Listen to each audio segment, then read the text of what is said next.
I came here several times with my father when I was little, but stopped eating here as often after growing up. I hope the food here will be to your taste. Oh, don't worry. We haven't eaten at a hotel like this in a while. Paimon's getting excited already. In that case, I'll go order for us first. Please wait here a moment.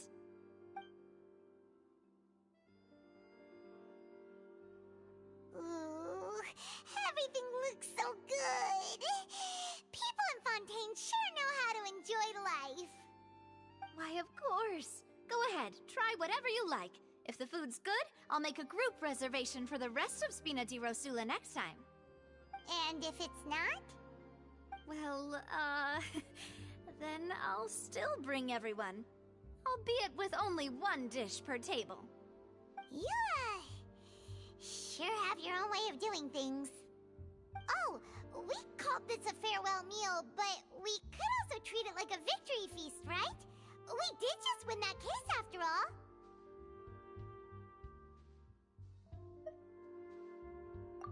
Oh, true. Very true. In that case, boss, we'll have another 2 dishes. Huh? Paimon didn't mean that you had to order even more food.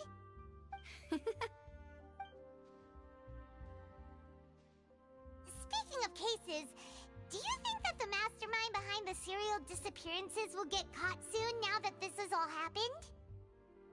Well, we've certainly taken a big step forward, but I feel that's about it. We know that there's an organization that means to dissolve these young women, but we still don't know what they are really after. If it hadn't happened right in front of us, Paimon wouldn't have ever believed that a person could be dissolved like that. Right? Yet it was because this was such a preposterous notion that the investigation could never really move forward before. Ugh. If only that guy could have finished speaking! We were so close to hearing who was behind it. In such investigations, even the smallest step can seem like a yawning chasm if the trail of clues is cut off. To be honest, I don't have high hopes for any follow-up that the authorities might conduct. It's not that I don't have faith in their ability, it's just that a different perspective is required in some matters. It's easy to guard against and deceive a single narrow perspective. A shift in thinking is required at such times in order to produce a breakthrough. Which is exactly why the Spina di Rosula exist. Those highfalutin folk are not all-knowing. That's why we exist. To seep into the cracks where filth falls through, where their watch fails them. That's the kind of problems we solve. Seems Paimon thought things were simpler than they actually are. It's all right. Well, this was supposed to be a farewell meal, so I doubt you have further interest in this business, right? Let's talk about something else. Like, what are your future plans? That's true. We didn't have a chance to speak to her after the trial ended. It didn't really seem like the right time or place to do it anyway. I see. So, your primary objective, which has been foiled so far, was to have a chat with the Hydro Archon. I've heard that there's a long line of people waiting to meet Lady Farina. I suspect you'll be waiting for quite a while, considering that you missed your chance today. Yeah, we've heard that she's super popular here in Fontaine, and that it'll be tough getting any of her time. Well, would you consider some more, unique ways?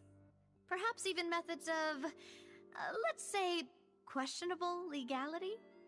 Guess that's Spina di Rosula's boss for you. Chock full of sketchy ideas. Well, what did you have in mind? Well, one way would be to infiltrate a performance troupe at the Opera House, only to abandon your act at the play's climax and ask to speak to her after the performance. I'm sure Lady Farina would be eager to see the ending, and would agree in order to finish watching the play, don't you think? Could you suggest something a little more practical? This plan seems pretty hard to pull off. We'd have to go learn how to act, and acting's really hard. Alright, here's another. Find a way to conceal yourselves under her bed. Then, wake her up in the dead of night and demand answers. Don't let her go back to sleep until she answers all your questions. I can personally testify that this one works. When I'm sleepy, I'll do anything as long as I can finally get some sleep. That might work, but that's not really the problem. The problem is we don't want to get ourselves arrested. Ah, valid point. I overlooked that part. I was just thinking about leveraging a person's desire for sleep.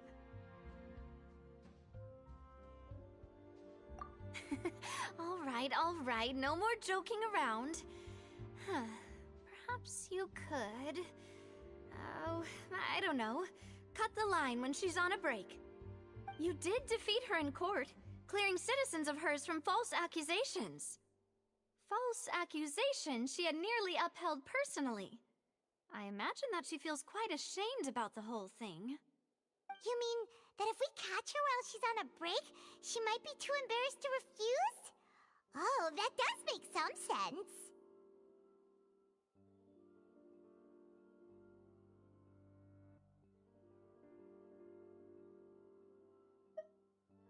Why don't we give it a try after this meal? You know, strike while the iron is hot and all. Huh? Paimon, did you drink my Fanta? Was this your drink?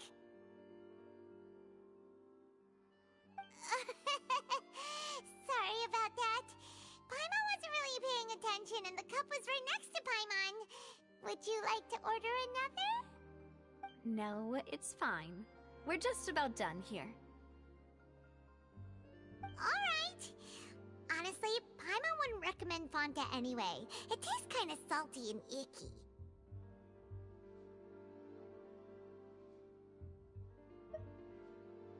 Is that so? Huh. Well, in that case, we'll have to blacklist the Fanta here then. If we're all finished eating, then I'll go pay. Yeah, we're stuffed. Thanks for the treat, Navia.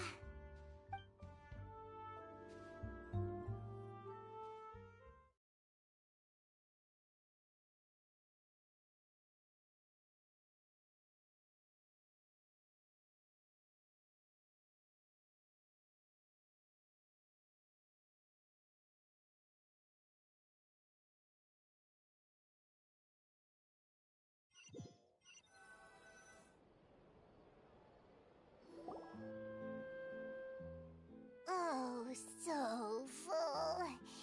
Paimon can barely float anymore.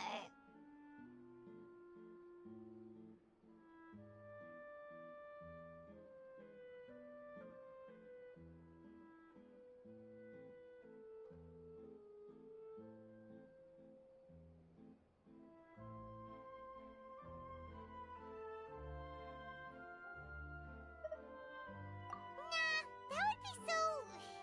normal. You know, like you. Okay.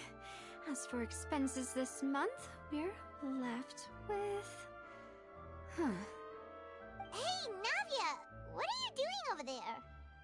Oh, nothing. It was just a meal, you know? Nothing the Spina di Rosula can't cover.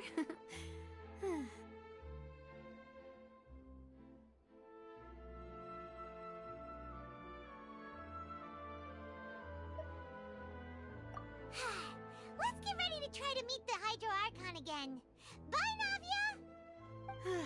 So this is goodbye, huh? Well, if you do encounter any other trouble in Fontaine, you're always welcome to contact the Spina di Rosula. I'll give your request the highest priority. In any case, I wish you smooth sailing. I'll see you again, partner. See ya!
many people around anymore.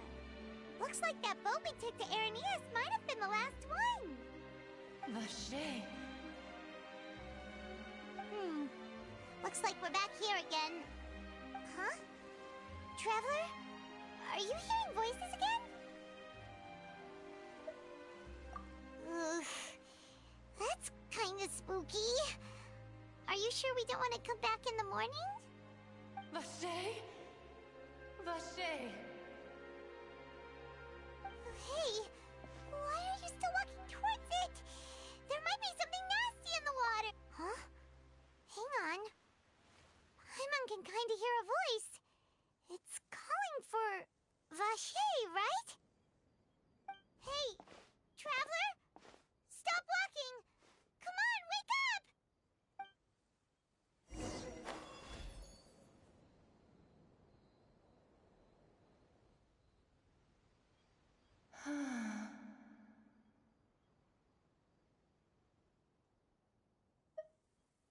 Vache, are you...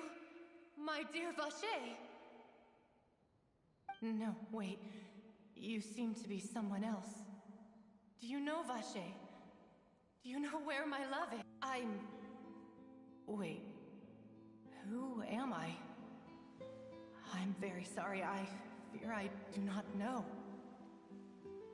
My memories feel like they have been washed away like a flood. So many fragments dissolved amidst the tide, never to be recovered. How much have I lost? How many things that I once held dear while on land have I since forgotten? Yes, that is what I was once. But now, I am but the consciousness of one who is lost, therefore. I do not know how I came to be like this either. I only vaguely remember being covered in light blue water, and then all grew dim. I also remember going to many places. I loved adventure, loved exploring places of peril. No matter where I went, Vache would go with me. I knew how dearly he loved me, and I also loved him equally as much. But now, we can no longer go back. The pain of such parting, I never knew how heavy it could be. No, our reunion no longer has any meaning. There is no way for us to create any new memories. The thought of me gives him no succor, so let it lie forgotten beneath the waters. If you meet Vache, tell him not to look for me. Tell him to move on. That is the only thing I still remember.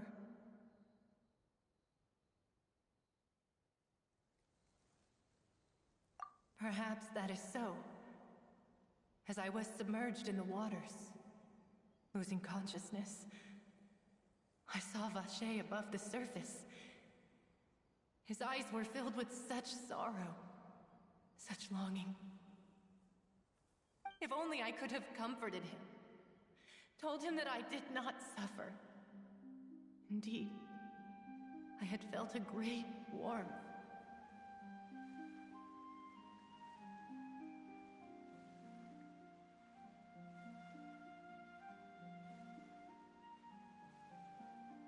Is that what you call it? Dissolving? If anything, I consider it a form of release. It was a state of neither fear nor frenzy, with only an endless peace, like the water's still surface. I could also liken it to being a thirsty person who drinks water for the first time, and only then sees how they have lived for so long in a world of endless want and anxiety.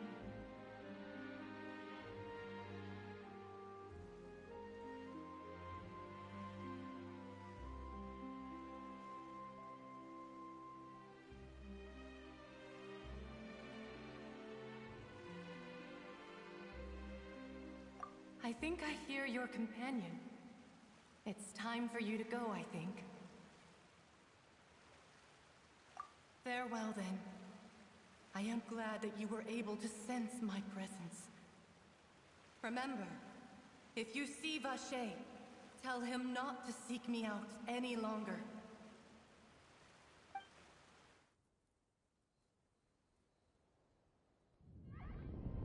Come on,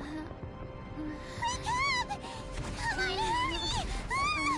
Navi is outnumbered!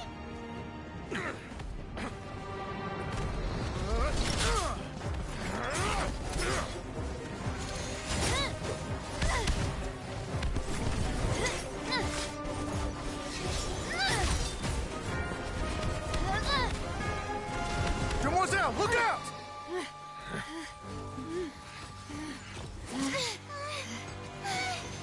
Dear God, it's a whole army of Gardamex.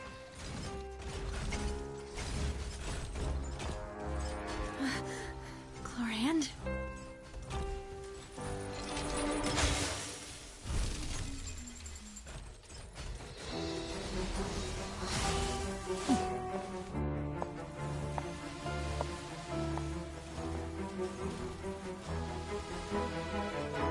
Quick, now's our chance!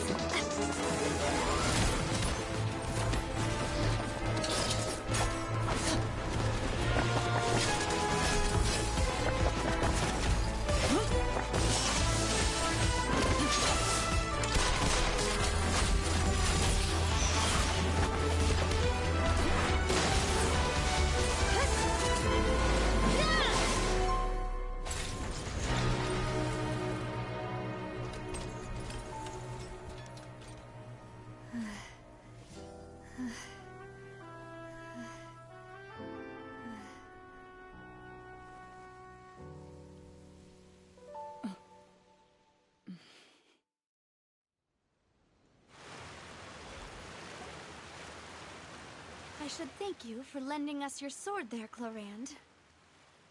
But before I do so, could you explain how you managed to show up here? I followed you.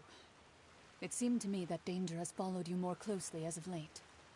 I believe that following someone without their knowledge is actually called stalking, is it not? Mr. Callus's last wish was for me to ensure your safety, and I will not betray his trust. He would do the same, were he alive today. Do not speak of my father! Sorry, Demoiselle. I was not strong enough. Thank you for your aid, Miss Clorand, but do keep an eye out for your manner of speech. I believe we all wish to avoid unnecessary emotional harm. Sorry, I did not consider your feelings. Whatever. What else do you know? How did you come to the conclusion that I'd be in grave danger? I doubt I know much more than you, but I believe that the mastermind behind the serial disappearances is very powerful. Your performance tonight will almost certainly attract their attention. I'm sure they've known about me. To be honest, I'm shocked it's taken them this long to act against me. And what about these Gardamex? I thought only those associated with the Maison Gardiennage could control them. None of these mecha have serial numbers. I was sure to check a moment ago. They are not the ones used by the authorities to enforce the law. I can only conclude that some powerful or wealthy party must have obtained them via illegal means, deploying them as a private force of sorts. What? Your point being that they're out of Spina di Rosula's league, then? Yes. Be careful, and do not act rashly. I will continue investigating no matter what. We will bring the truth to light. That's my father's true last wish. Regardless, thank you for your help today, Clorand. But if you get any ideas, tell me first. I don't much appreciate being followed. I do not think that they'll strike again anytime soon. So I shall stop following you. Good day, all.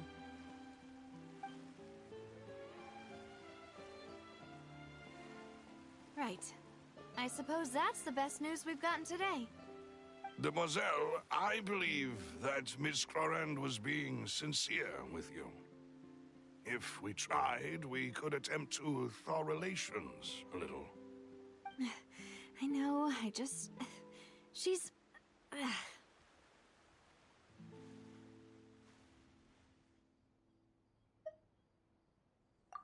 thank goodness! Paimon thought we were done for!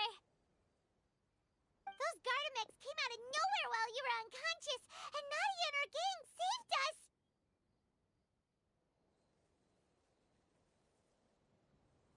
Oh, and there was that champion duelist named Chlorant who came out to save us too! We got lucky there. Paimon probably couldn't have fought them off otherwise.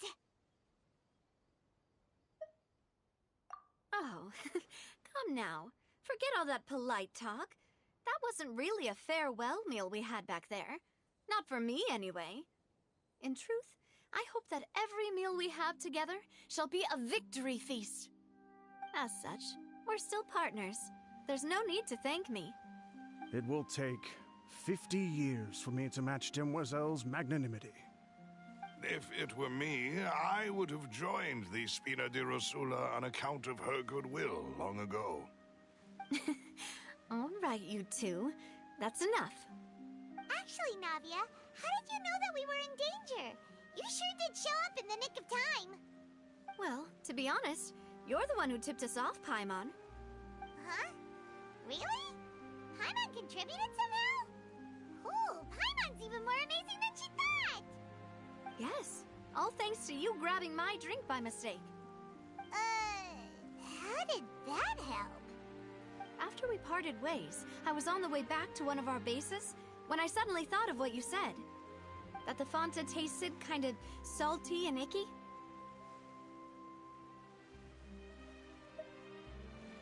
Fanta only comes in sweet flavors, so how could it have tasted salty? The color of the drink, if I recall, had also been a bit off.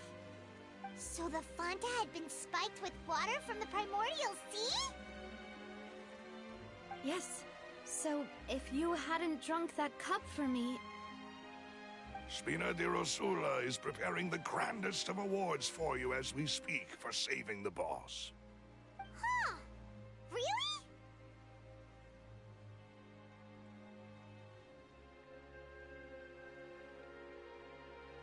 I sent people to Hotel de Boer to investigate, but whoever did this left no trace at all.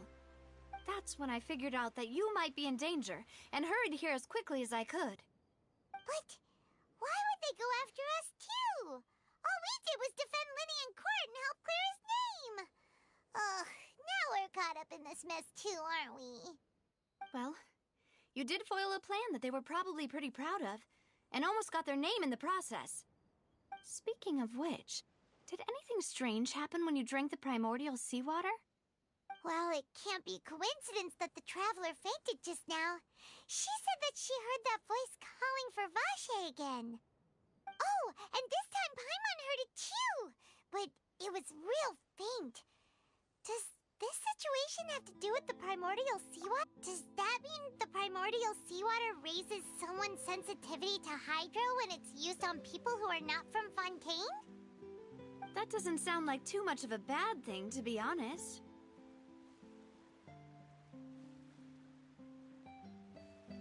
New intel? While you were out cold? Well, let's hear it, shall we? Oh, that is important. Vache. That name doesn't ring a bell. I suppose he hasn't stepped forward as a witness in court lately. Since he saw that young woman dissolve, he was at least at the crime scene. But he never gave testimony or any information regarding people dissolving in the primordial seawater. Could he have been threatened?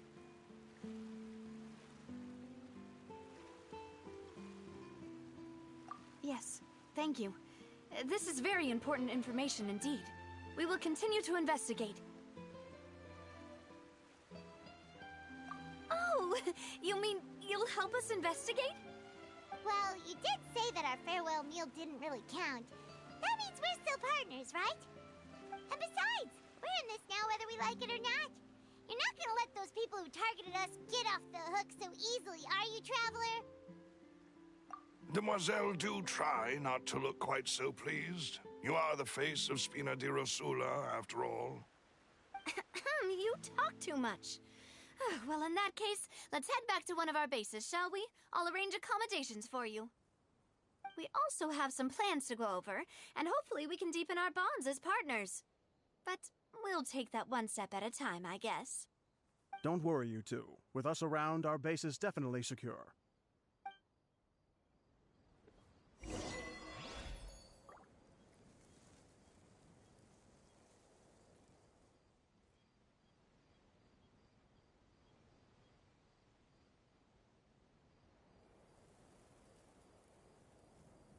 When the sun's out, bathe in sunlight.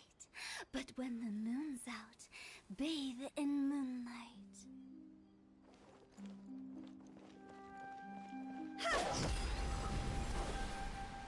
Let's dance.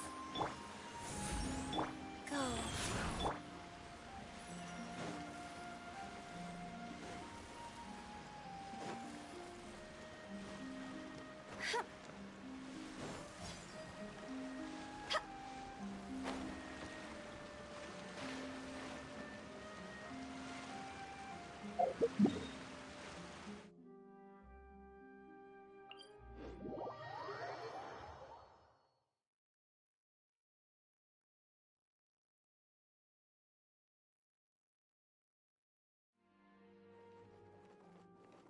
Huh?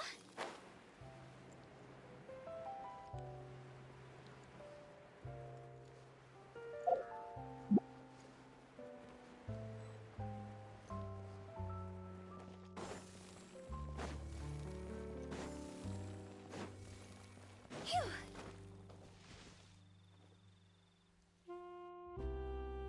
It's right up ahead, but let's make sure we weren't followed first.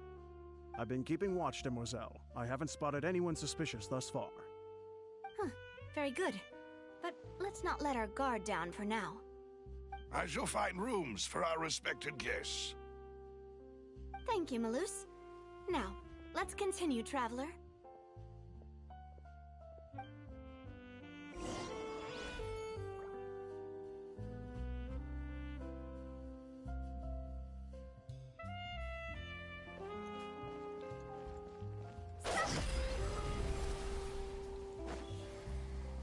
Huh?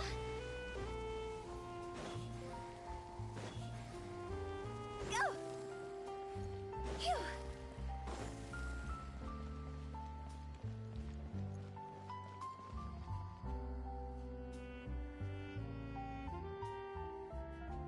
See?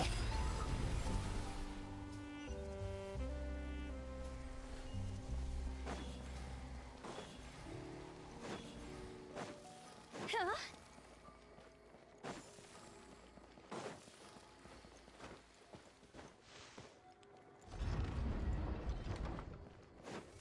Go!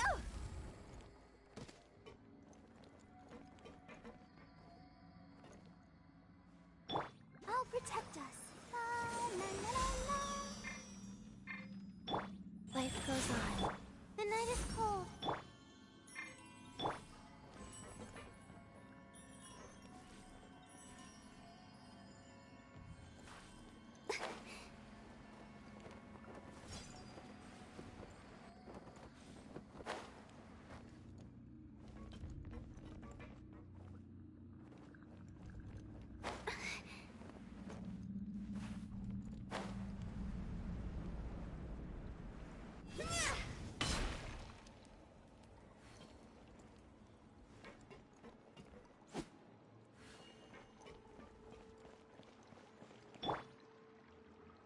Let the show begin. Go. Phew! Go! Huh?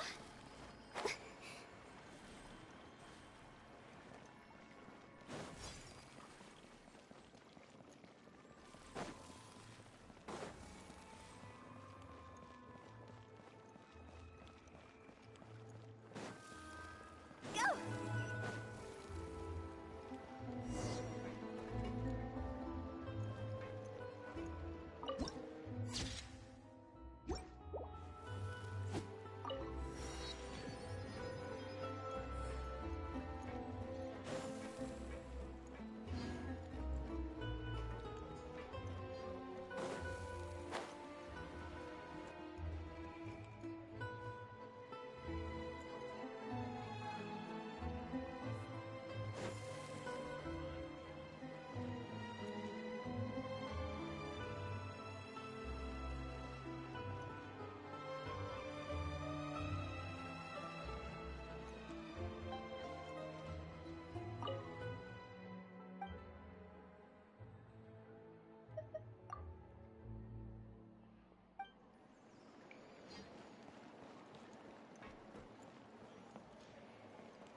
Venturing underground is way more fun. You really ate those parts. It's ridiculous. I guess I'm finally on the road. So, this is your base? It's not quite what Paimon imagined. Your accommodations have been arranged. Under the present circumstances, I can confidently say it's the best we have.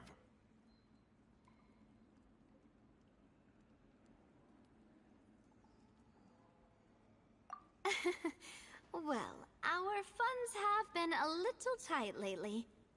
After all, we don't allow illegal or unethical profiteering. In fact, our funds often come from citizenry who support us. Seems like it's tough times for everyone. But if you have the support of the people, that does sound like it's worth it. To be honest, our financial situation was a lot better back when my father was in charge a few years ago. I'm afraid I'm not quite his equal. Your father... he was the previous boss of Spina di Rosula, right? How did he... Demoiselle, if you'll allow me to explain. No. I'll explain it myself. I suppose I couldn't run from this topic forever. And as partners, this is something I hope they can understand. My father's name is Callus. Yes, the same one they call Callus the Unfaithful in the streets. 3 years ago, he was accused of murdering his own friend. But he chose a duel to defend his honor instead of standing trial. He died in the duelist's ring. Oh no. But I do not believe my father was a murderer. I'm sure he was set up. At the time, I believed that if he only stood trial and was duly investigated, something amiss would crop up and prove his innocence. But strangely, he not only requested the duel himself, but rumor has it that even after being seriously injured, to the point where he could be deemed as having lost the duel, he refused to surrender, determined to die in the arena. 3 years later, I still don't understand why he did that. How could he protect his honor if he's dead?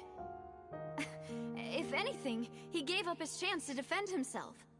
The closest piece of info I have is that my father had been investigating the serial disappearances case at the time of his death. Ah, so that's why you're so determined to get to the bottom of that case. That's right. I've also tried to investigate the murder my father was implicated in, but I haven't found a single new clue in my countless reviews of the investigation records.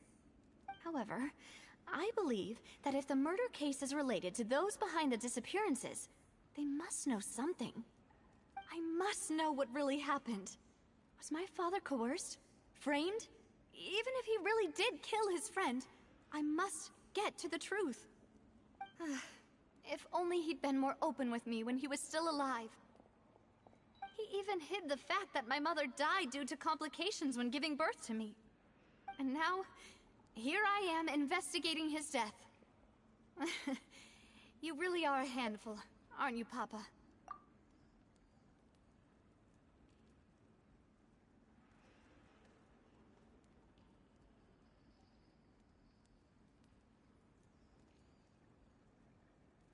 Demoiselle, please, if there is anything I can do, anything at all. I also will never believe that Master Callus murdered anyone. There are none whom I respect more than the two of you, Demoiselle. Master Callus did so much good in life, yet all it took was one murder case for him to be dubbed Callus the Unfaithful. Even our supporters decreased greatly due to that incident, hence our strained finances at present. Wait, if Callus was such a good man, wouldn't people at least be a little suspicious when he was accused? No. Perhaps people just revel in that kind of drama. It's not something exclusive to people from Fontaine, really. Everyone's like that. People love watching the evil turn over a new leaf, but they also enjoy watching good people fall into an abyss from one slip-up just as much. But how could... Never mind. If Callus was really falsely accused, we have to find the truth. He didn't deserve to have that happen to him. There is one other thing. Master Callus's opponent in the duel was Ms. Clorand. Oh, her? Well, then, isn't that as good as saying that she was the one who killed him? Yeah, that's not the sort of thing that you can just let go and move on from. Ms. Clorand has always placed great emphasis on the honorable nature of the duel. If her opponent doesn't yield, she will not stop either. She knew Master Callus beforehand and greatly respected him, but seeing how he was resolute in the arena, there was only ever one choice she could have made. It's not that I don't understand her at all, but I just can't deal with this yet. Don't worry, Navia. Paimon knows how you feel. You don't have to force yourself to do that. Afterward, Ms. Clorand told us that at the start of the duel, Master Callus requested that she ensure Demoiselle Navia's safety. Yes, that is our understanding as well. Oh, Papa. What madness drove you to ask the person who killed you to take care of me? All right, anyway, that's the information I wanted to share with you. Even if it did sound like I was just complaining towards the end. Thanks. You two should go and rest. This was quite a day after all. Yeah, Paimon's beat. Please, relax and get some sleep. We will ensure you rest soundly.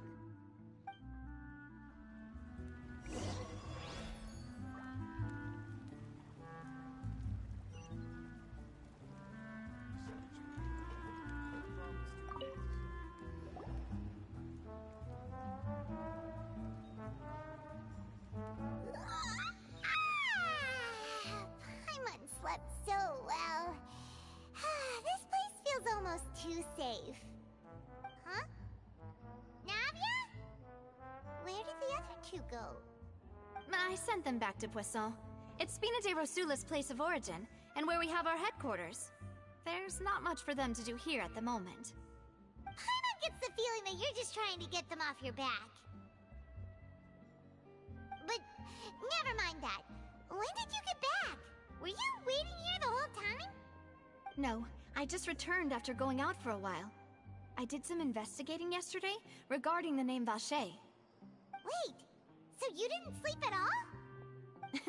How could I after having such critical new evidence appear?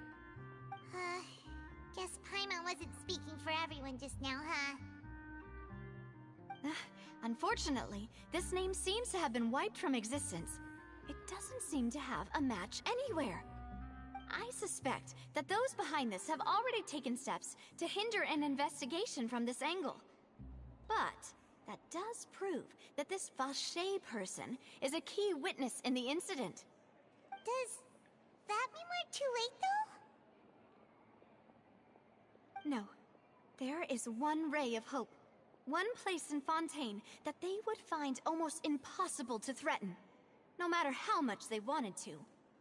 And that is the archives kept by Chief Justice Neuvillette, a place where detailed files on all the cases in recent years are kept. If the Oceanette you met is one of the young women who went missing recently, we should be able to find some related information there. So Neuvillette maintains an archive of case files? Whew. Guess that's the hard-working Chief Justice for you.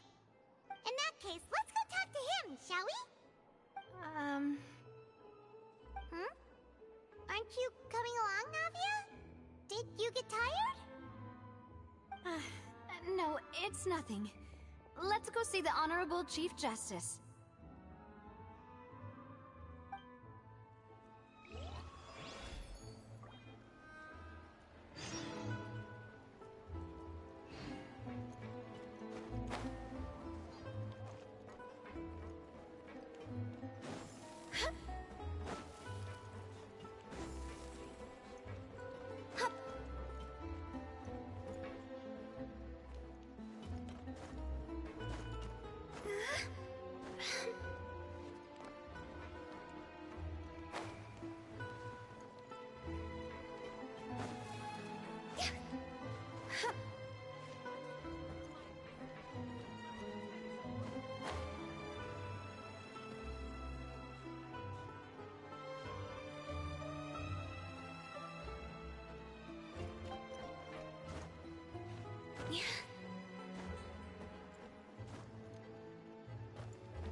Phew. Go!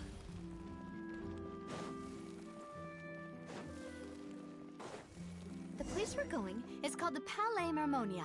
The office of the Chief Justice is on the 4th floor.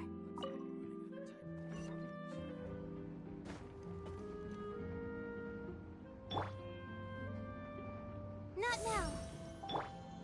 Life goes on. Let's dance.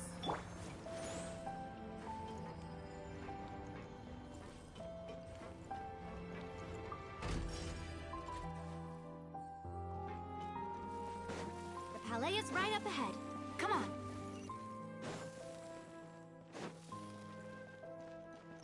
Ready, steady, go!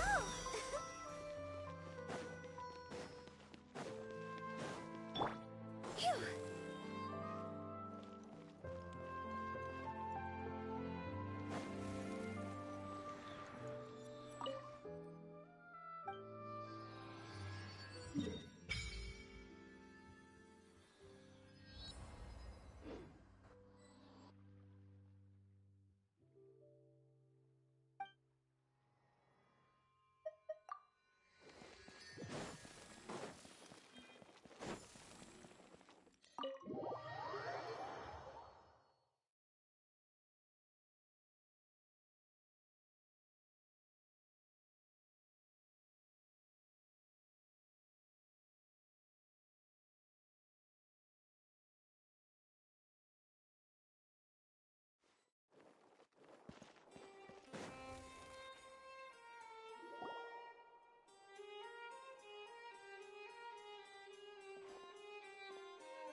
Halt!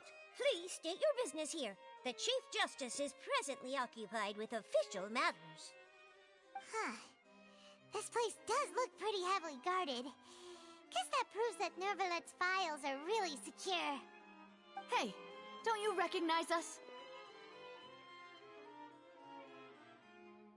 Huh? Who are you? Just to be clear, I don't care who you are or who you might be related to. Our rules make no exceptions. See? They've got great discipline, too. Yep, Paimon can tell. If you're here just to crack jokes, I can point you towards the exit. Unlike some, we're busy, so please leave if you don't have a reason to be here. No. What I meant to say is, shouldn't you remember us from a few days ago? We were at the trial of the great magician Linny. Oh, yes, I remember. I read about it in the Steambird. You must be Linny's attorneys. It's all coming back to me now. We're here today to report and archive some information on a follow-up case. Huh, is that even a thing? Of course. Don't worry. We're here on official business. You can trust us. All right then, I'll let you through. The Chief Justice is just inside. Ah, thanks so much.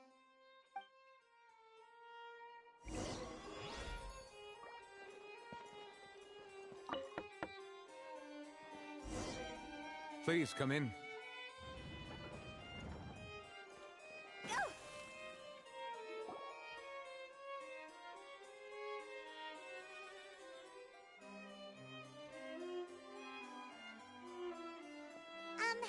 Sorry to barge in, Monsieur Nervalet. We only lied to get in because we didn't know any other way. It's all right. Please let me know how I may be of assistance to you. So you're not mad at us? We're looking for a man called Vacher. He may have been an eyewitness in the serial disappearances case. If we can find him, we may be able to unearth some key information on the case. Ah, I see. In that case, please wait here a moment while I browse through the files.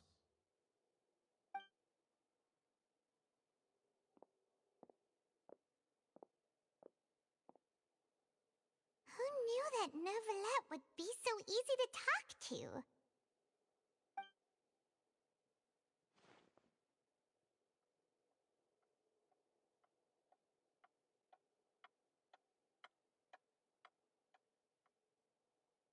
Unfortunately, I'm quite certain that no one by the name of Vache has been involved in any case, criminal or civil, in the past several years.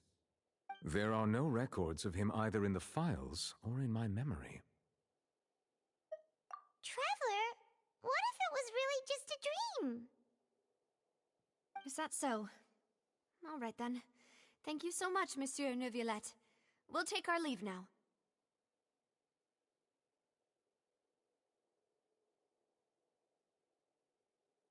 Ahem.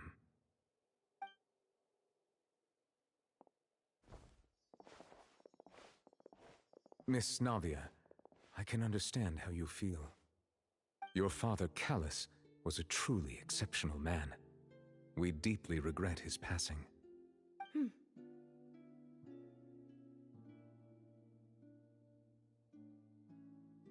And what are you trying to say, Monsieur Neuvillette? Are you trying to console me? Extend your sympathy? Or just express some tendril of regret? No. You are not trying to do any of that. I can hear it in your voice. There's no emotion behind your words. You only said those things because you felt like you should.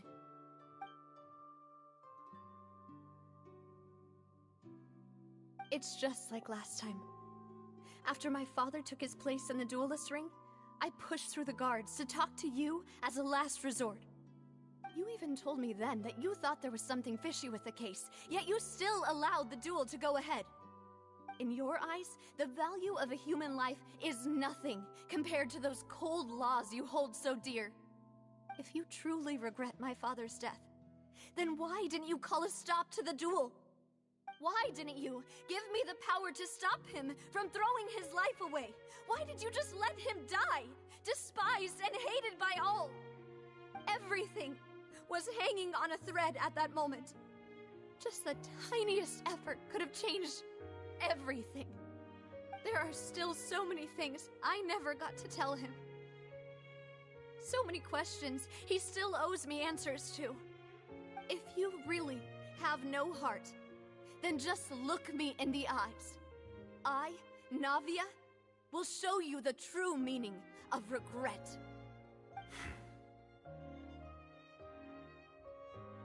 I'm sorry, Miss Navia. You and my father are truly alike. You keep all kinds of things in your heart and never say a word to anyone. It's not so much that you can't feel, but that you would never express anything. Oh well. In any case, everyone already knows full well the apathy of the Chief Justice. My apologies for taking my emotions out on you, Monsieur Chief Justice. Let's go, Traveler and Paimon.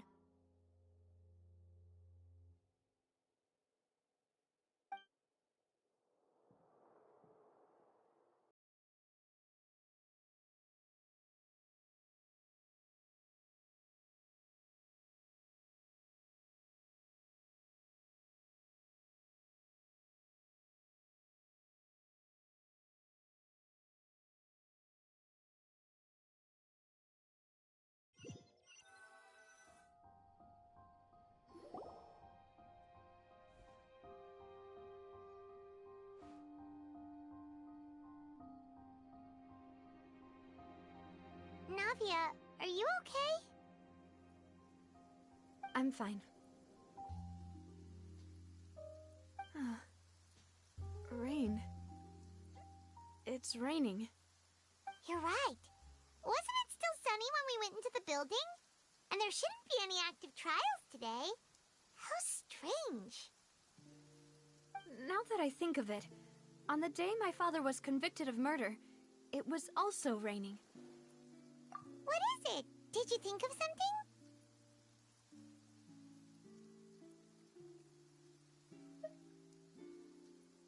Yeah, he was outside. It was uncovered and the rain could fall there. Why? Do you think the rain could have affected the crime scene? That thought has occurred to us before. We've even expanded the search area to try to account for that, but didn't find anything of value. Oh? Wait. You don't mean... So you're saying that the true murderer could have been turned into water? And then got washed away with the rain? Yeah, and if that's what had happened, then no one would have believed your dad, even if he explained what he saw to the authorities. I really think I found a true genius for a partner. You're completely right. How did I not connect the dots earlier? All right, let's go to Poisson. With this new lead in mind, we'll get to the bottom of my father's case for sure. Yeah, we're gonna make progress for sure this time. Do you want to go with me now? Or do you want to head over by yourself later?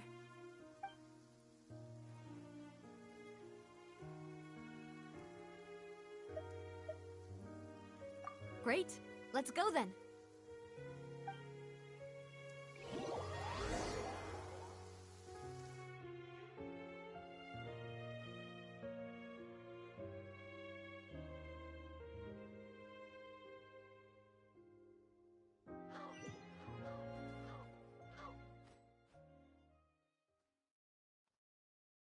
Silly churl.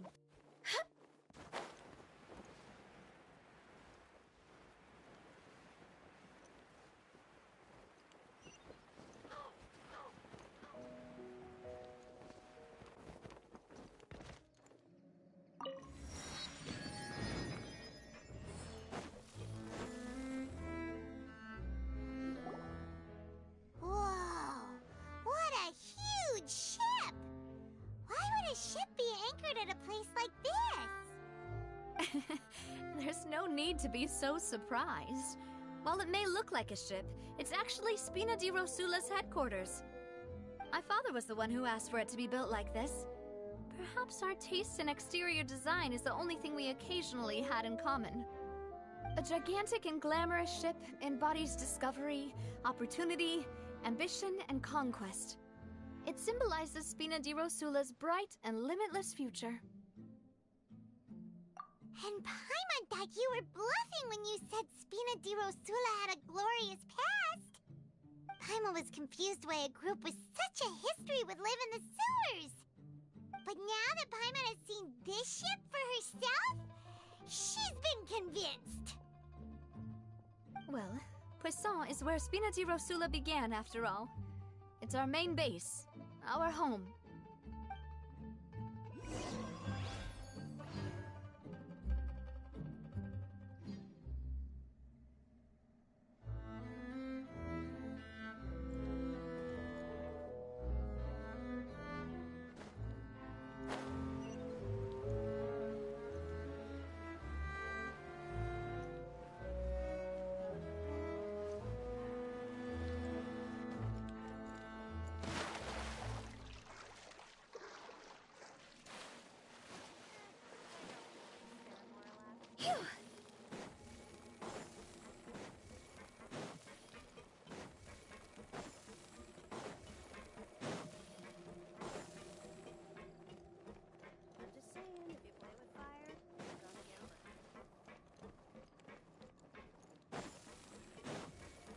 Huh? Go!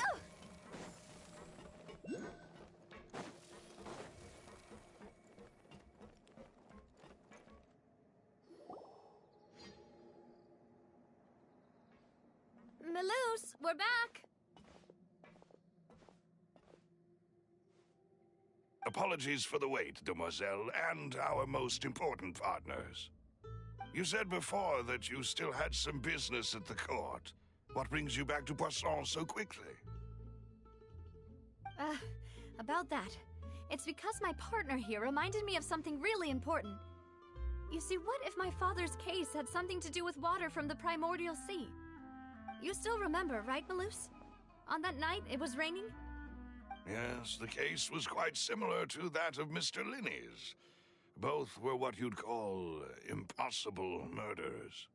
Could you tell us a bit more about what happened before? Yeah, of course. Many years ago, something called synth began to gain popularity in Poisson. At a glance, it was a kind of drink that could excite your mood and produce many pleasant hallucinations. Wait! Didn't that guard guy who turned into water also mentioned that the primordial water could be used to produce some kind of potion? Yes, he did. Considering what we know now, it's almost certain that synth is created using water from the primordial sea. If you drink synth for an extended amount of time, you'll suffer many side effects, such as losing the ability to focus or control your emotions. And if you were to stop drinking it completely, you'll experience flashes of paranoia and anxiety while lacking energy to do anything. It's an extremely dangerous substance. As he oversaw Puissant, my father was compelled to put a stop to synth abuse and called for a complete ban of it. Boss's uncompromising attitude incurred the synth vendor's wrath, but no matter how much they threatened or bribed him, he refused to yield. Not only that, Boss became determined to find the mastermind behind the synth operation and put an end to the problem once and for all. Yes, but the enemy was very cunning. So he could never get anything out of the dealers, all of whom only sold the stuff and weren't privy to the rest of the operation. Recognizing that, my father decided to contact the dealers in secret and cultivate personal relationships with them. Finally, he was able to convince someone to become his informant. The man's name was Jacques. He felt greatly ashamed about his work after seeing many families destroyed by synth abuse. That night, my father hosted a banquet at his countryside estate. He planned to meet up and exchange information with Jacques over some food. But then, we heard 2 gunshots from the courtyard. We raced to the scene and found my father, still holding a gun, and Jacques, who was already dead on the ground. Huh? How did that happen? Aren't they on the same side? Sounds just like Lenny's case, doesn't it? In both cases, the culprit seemed obvious, but neither appeared to have any motive at all. Looking back on it, though, I now believe the most important clue was something we all overlooked at the time. There were pieces of clothing left at the scene. Precisely. It's all thanks to you that I made the connection now. Back then, we all just thought they were some costumes that Jacques used to disguise himself at the banquet. But, considering it now, it's almost certain that they belong to a third person at the scene. With one extra person, we'll also need to reconsider why the 2 shots were fired. You're right. We still don't know what happened. But my intuition tells me that we're on the right track to figuring it all out. I'm finally headed towards the truth. Jacques was an empathetic man who was infinitely remorseful for his past actions. It's unlikely that he turned on Boss with 0 warning. I think this third person is probably the key to the full truth. On that note, however, even though this will not please you, demoiselle, as your and your father's butler, I must still offer a word of warning. Our opponent is insidious and cruel. They are extremely difficult to deal with, and Boss has already lost his life trying to bring them to justice.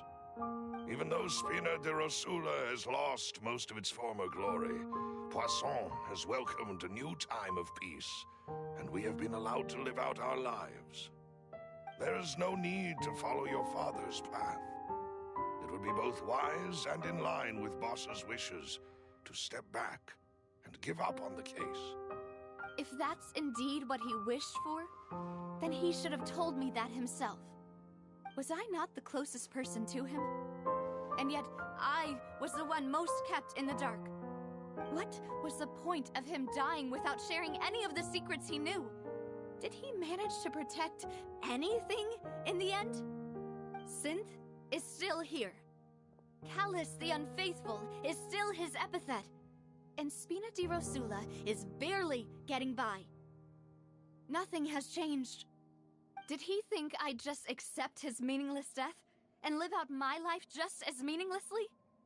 I've never accepted that, ever.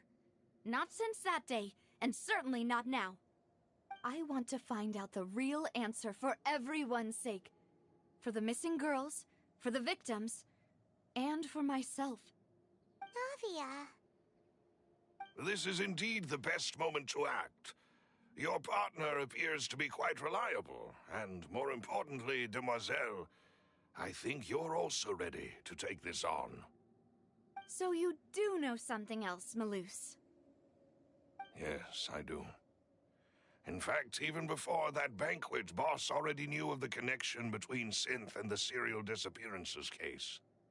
But what drove all the tensions to the boiling point was the revelation that you, Demoiselle, had been selected as the next target to disappear. What? Boss also didn't tell you that he had been diagnosed with a rare illness. The doctors told him that he had no more than 5 years left to live. And the serial disappearances case caused him great anxiety. 5 years was nowhere near enough time to resolve this long-standing conflict. But once he passed away, all the danger would pass on to you. Knowing all of this, he decided to use one final intimidation tactic before his death. He claimed to have already gotten his hands on some key incriminating evidence for the other side, and even told some members of Spina di Rosula about the details. But as long as you remained safe, he would not share the evidence with the public. If something were to happen to you, then he and all those he told would immediately expose all they knew about Synth and the disappeared victims. Right, so nobody would be able to get off scot-free. As we've seen, Boss's tactic has worked. Even though Boss has been gone for a long time, the other side has not tried to take Demoiselle's life. No, I don't believe it. He never appeared to look sick to me. No father wants their daughter to see them weak and haggard, especially someone as proud as Boss. To him, dying in a duel and suffering lasting dishonor as the unfaithful was still far preferable than losing face in front of his daughter. So he chose to die in silence, so that he could protect me. I'm afraid you're not understanding this correctly, Demoiselle. What Boss wanted to hand to you was not a parasol, but a sword. If Boss's spirit could hear you telling me that you want to find the answer for the sake of everyone involved, I'm sure he'd be extremely proud. That fool. Couldn't he have just given it to me straight? No. He might have set up everything precisely because he never thought I'd be able to understand him. Is that the amount of confidence he had in me? And what if I was never able to make it to where I am now? Yeah. I suppose that's true. With the way he'd set things up, if I had wanted, I could have just lived out my life without a care in the world.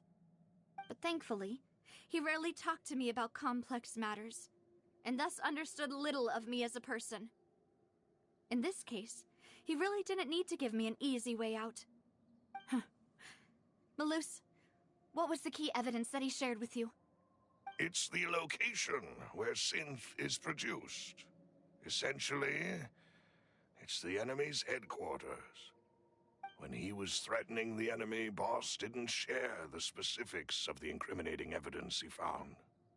But if you want to use it against the enemy, you'll still have to take several things into consideration. Why?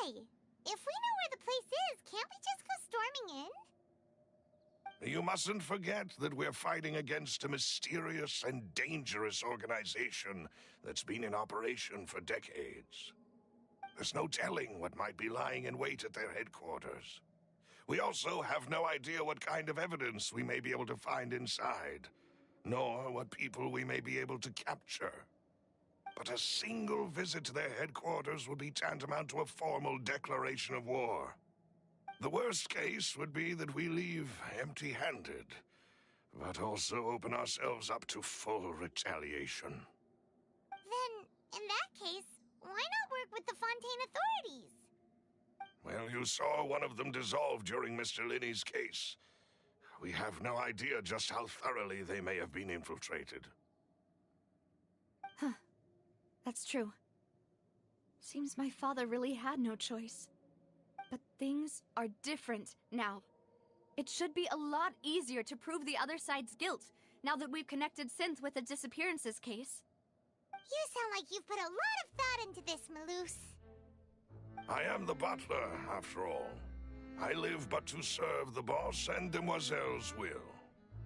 I've always been willing to take on any kind of risk for your sake. But considering my relative lack of ability, I've spent my time keeping secrets, performing basic investigations, and waiting for the right time to come. Thank you for all of that, Malus. Have you discovered anything new in the past few years? Let me think.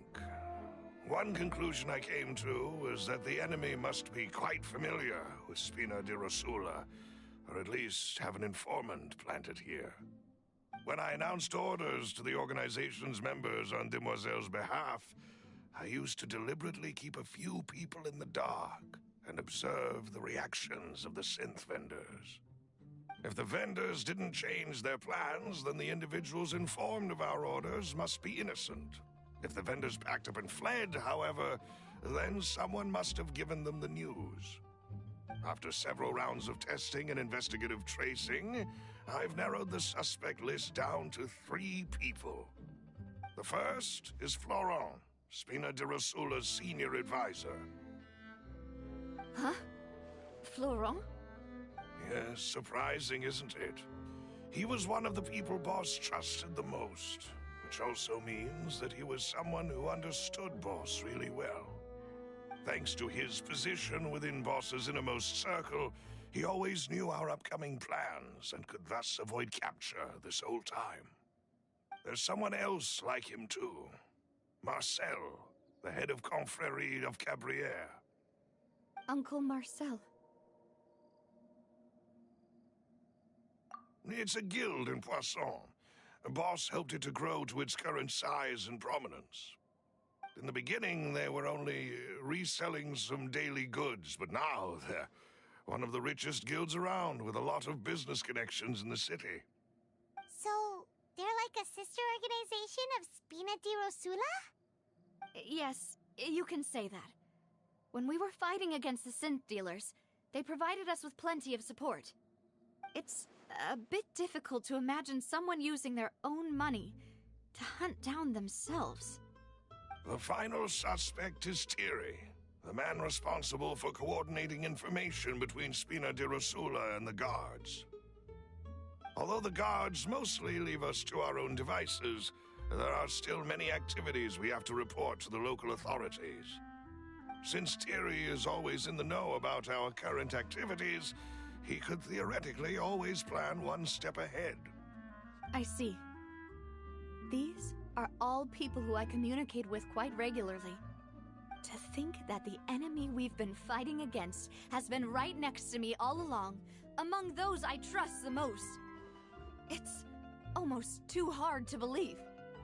If you want to investigate them, please take every precaution to not alert the quarry. Judging from our experience, the enemy is extremely cautious. Of course. And thank you, Malus. You've provided us with a lot of great information. You're too kind, my lady. I'm just doing my duty. And before I forget, proving Boss's innocence would also mean clearing him of blame in Jacques' death.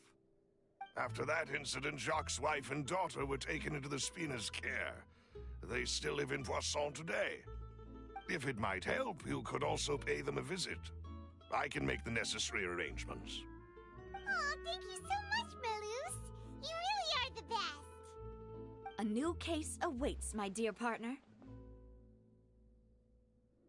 I hope we can work together to uncover the truth and end this case once and for all.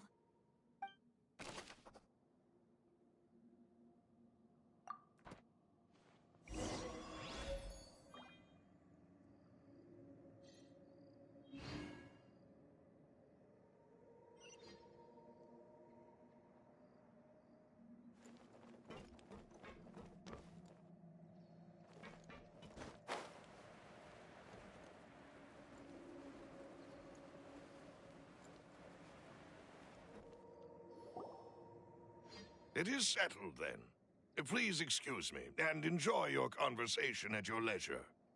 Thank you for arranging everything for us, Malus. Excuse me, miss. Do you need anything from us? Oh, Hey, Navia's all quiet. This isn't like her at all.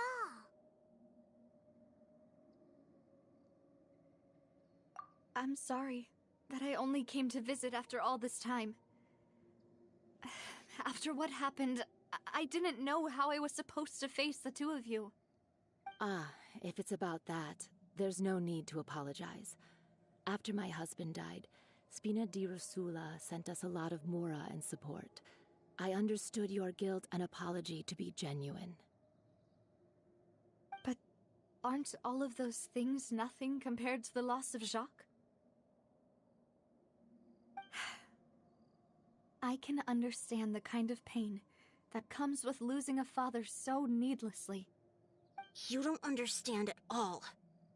I didn't know how to face you, because I didn't know what I could possibly bring as a consolation gift. I know only the full truth could bring closure to you, and to all of us. I'm sorry. I appreciate the sentiment, but you don't have to carry all that guilt. On the matter regarding my husband, my daughter and I have more or less found our answer already. Would you mind sharing it with me? I really can't believe that my father could ever bring himself to shoot Jacques. I always knew that my husband's money was earned through others' suffering. He told me countless times that if he could turn back the clock, he would never go into the synth business again. He had many regrets, and felt that he took the idea of providing for his family too literally. For the longest time, he thought Mora was everything. So when Mr. Callis came to him with a proposal, he accepted it almost immediately. He tried to be as careful as he could, but even so, he was still found out by the higher-ups. They found out about his betrayal? Papa didn't say that exactly, but Papa did tell me that I should never be ungrateful. Before he left that day, he told me that he had no choice. It was only later that I realized it was his final farewell to the two of us. I don't know that for sure, but you could say that's the conclusion I eventually came to. Which is why I'm the one who should feel guilty. Callis had always taken great care of us, both when he was still alive and after he passed away. Even if he fired the shot that killed my husband, it was likely in self-defense.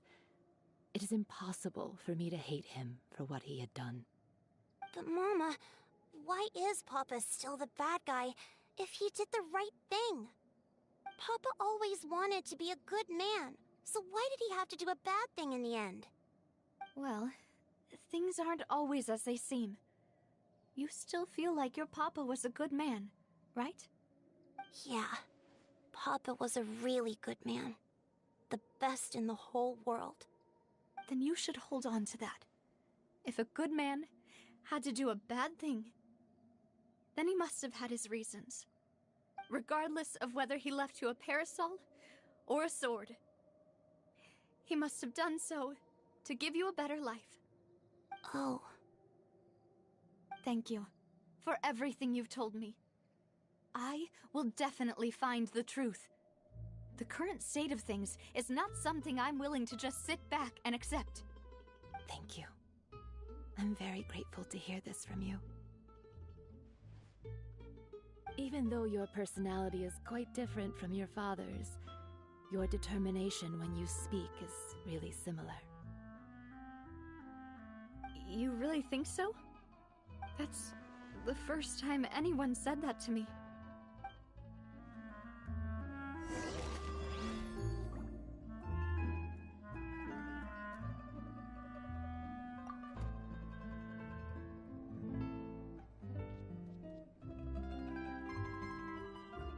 One client, two clients, 3 3 clients.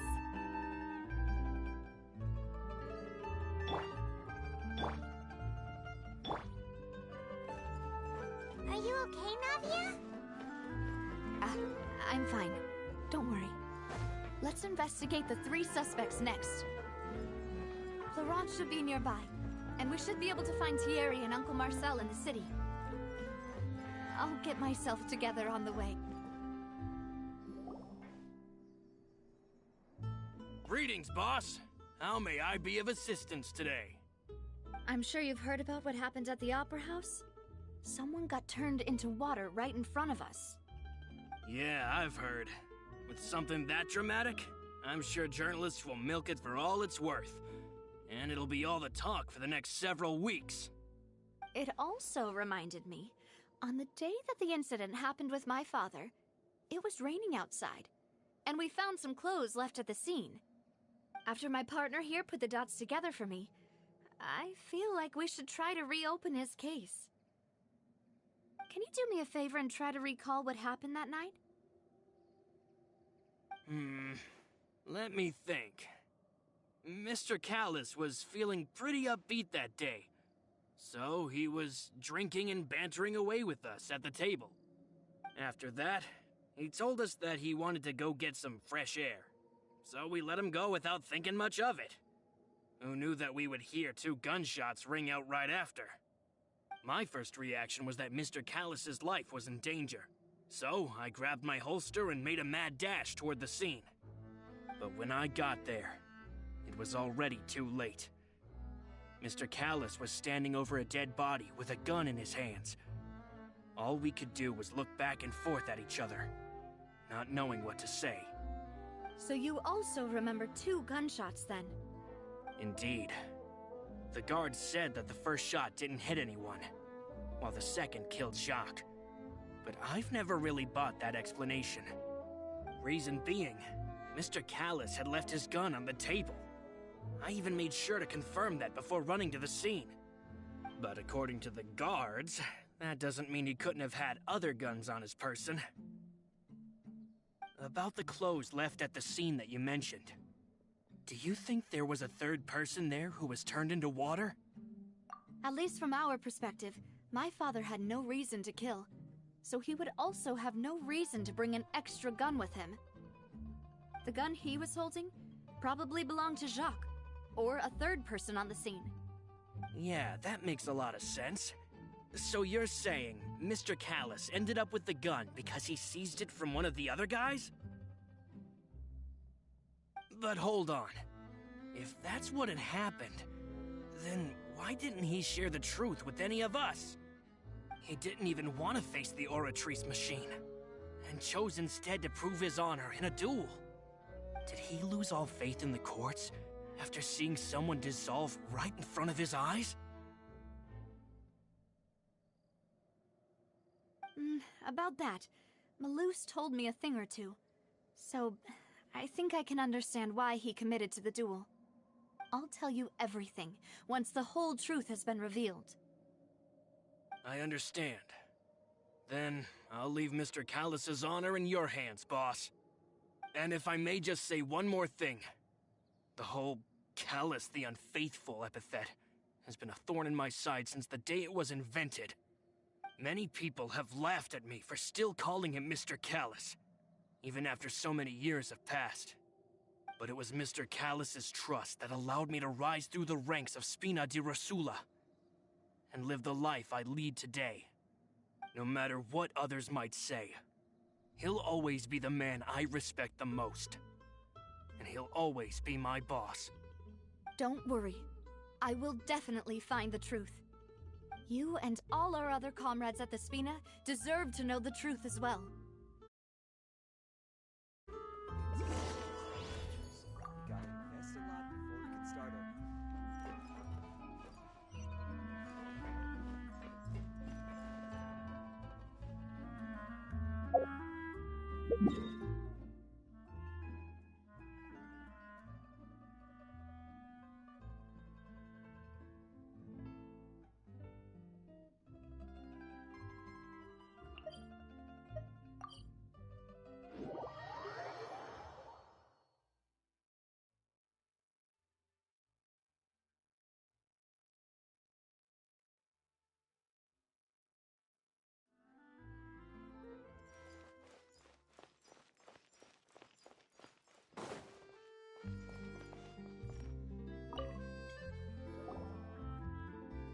Thierry, it's me. Oh, now, what brings you here, Miss Navia? I've heard that you made quite the name for yourself at the Opera House. Oh, so you've caught news of that already. Oh, okay. Hey, I'm also a member of the guards, you know. The way you make it sound, people would think I was sent off to Poisson because I had done something wrong. Are you sure there isn't a little bit of truth in that? Under normal circumstances, shouldn't you have been called back to the city already? I mean, where I work is really up to me.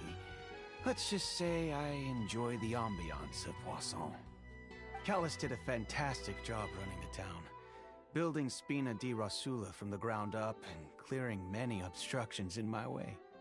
It would be next to impossible for me to find a similarly easy but high-paying job in the city. Anyway, enough chit-chat. Are these two friends of yours? You, here for some formal business? Yes. These two are my partners. What happened at the Opera House made us realize that Linny's case and my father's may be related. We're trying to reinvestigate the details of my father's old case. Ah, I get it. You think there might be more to the case now that we know people can be dissolved into water, right? I was also flabbergasted when I first heard of it. If you want to go through the original files from your father's case, I can help you look for them. That'd be much appreciated. Thank you. Actually, I have another question. Do you have the authority to dispatch Gardamex? Of course. Without them, I couldn't possibly handle Poisson on my own. Why do you ask? We definitely can't use them to forcefully get more evidence for your father's case. Well, you see, just recently, we were attacked by a horde of unnumbered Gardamex in the city. So, if you hypothetically wanted to do something against me, all you would need to do is get rid of the mecha serial numbers and send them after me. Then you think too highly of my abilities. Dispatching mecha is very different from controlling them. If I had to make an analogy, when you order a dish, the chef will make it for you. You can ask the chef to cook, but not to massage your shoulders or carry your baggage. If you try to make unreasonable demands, the chef would just think you're out of your mind and ignore you completely. The same goes for me and my Gardamex. Removing a serial number is also not as easy as you might think.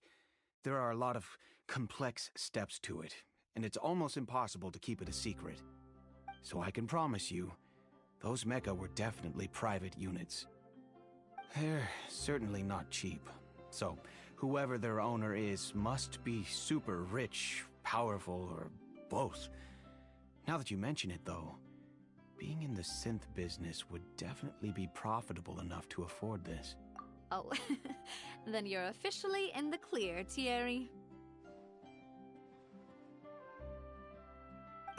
Oh, well, thank you for the vote of confidence, Navia. Jokes aside, I'd like to wish you all the best with your investigation. I'll be staying in the city for a little while, so just come find me if you need any support from the guards.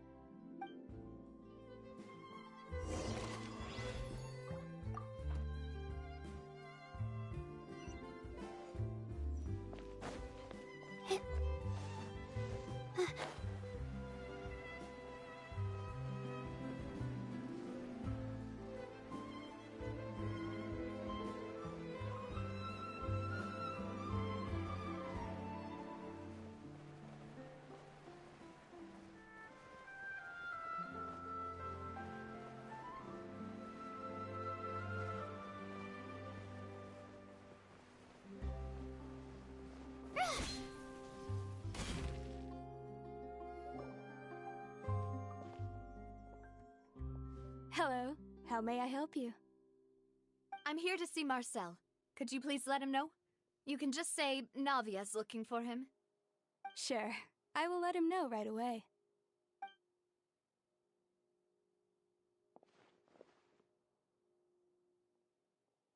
Navia, hello. Sorry to keep you waiting. I'm not as young as I used to be, so my legs are giving out a bit. Oh, it's all right, Uncle Marcel. There's no need to stress. I just wanted to talk to you briefly about what happened in the Opera House. I'm sure you saw everything too, right? Yes, I've never seen anything so strange. Oh, you were at the Opera House too? That's right. I went there with Navia to see the magic show. Who knew it would turn into a whole murder mystery?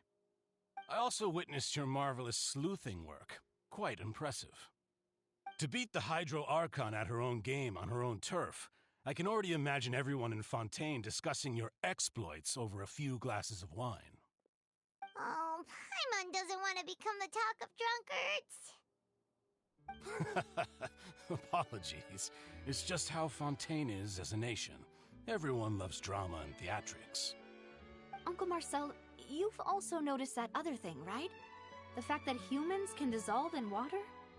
Yes, I was reminded of your father's case right away. Is that what you're investigating now? Exactly. I still don't have much solid proof, but I can sense that the other side has already begun to act. Oh, and what makes you say that? We were attacked on Araneus by some unnumbered Gardamex. And there was also an attempt to get me to drink water from the primordial sea. If not for the vigilance of my partner, I probably wouldn't even be here talking to you right now. Oh, you're giving us too much credit.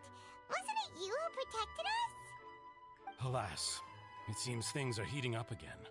The peace that Callus sought so dearly will soon become a thing of the past. But rest assured, Navia, Poisson will always remain a safe haven for you. If you're scared, you can always return there. If anyone dares to lay their hands on you there, the Confrérie of Cabrières will use its funds to the last Mora to bring them to justice. Thank you, Uncle Marcel. But I don't intend to go into hiding. I'm going to strike while the iron's hot. Do you have any new thoughts on my father's case? About that. Sorry, my age is catching up with me, so it'll take me a while to recall my memory.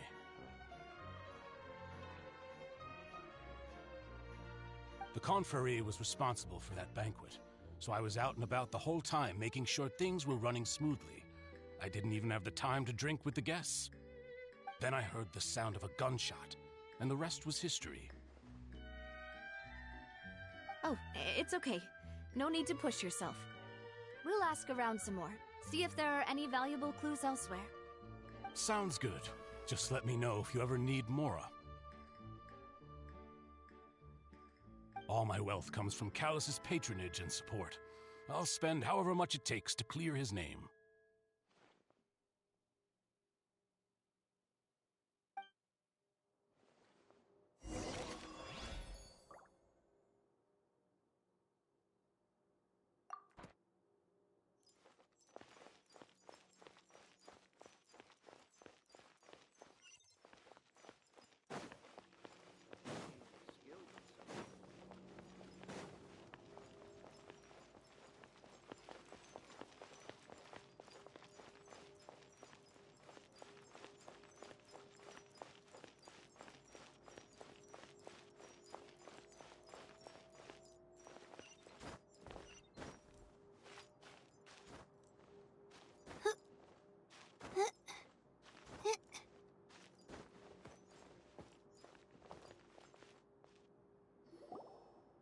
We've talked to all three suspects, purely based on their conversations with me. None of them sounded particularly suspicious.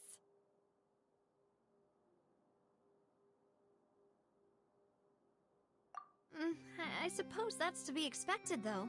If a single conversation's all that's needed to find them out, then my father wouldn't have needed to investigate the case for so many years. Anyway, even though we didn't make a breakthrough, let's still compile what we were able to find. But where should we start? Ah, you're right! Flora mentioned that Callus probably only ended up with the gun because of circumstance. That makes sense. According to Jacques' family members, he already told them that he had been discovered, and that he had no choice before he left home that day. If I had to guess, he probably received an order from the synth boss to kill my father. Had he refused, he and his family's lives would have been forfeit. So, Jacques fired the first shot?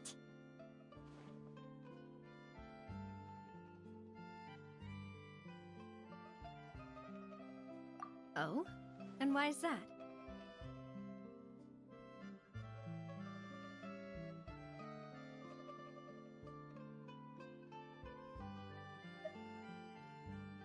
Ooh, that's a good point.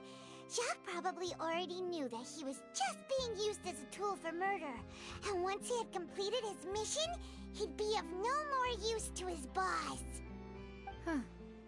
So, what would make more sense from his perspective would be to turn his back on the Order and seek protection from my father. Makes sense. But without evidence, that's still just a theory. Besides Jacques, the attack from the Gardamex has been bothering me quite a bit as well. It's obvious that our enemy has become more antsy after the secret of the primordial seawater was revealed. Do you think he knew, even then, that we'd follow this lead to the end? Given everything that's happened since, it's quite possible. But who among the 3 suspects would have the ability to control privately owned Gardamex?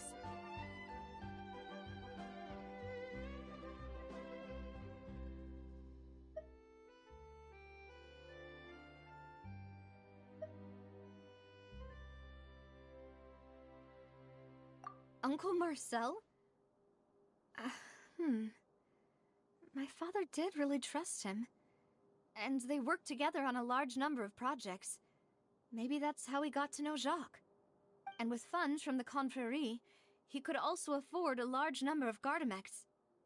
It's still really hard for me to imagine, though. After all, Uncle Marcel has been around since I was just a child. Also, wouldn't this mean he has been spending a whole lot of mora and energy to fight his own synth business?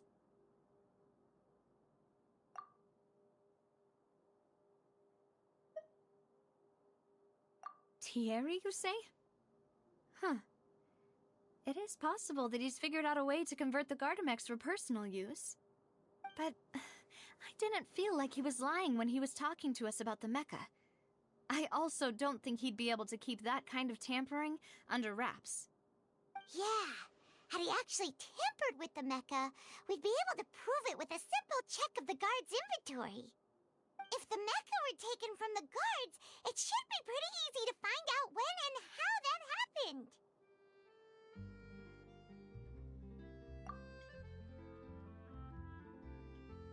Florent?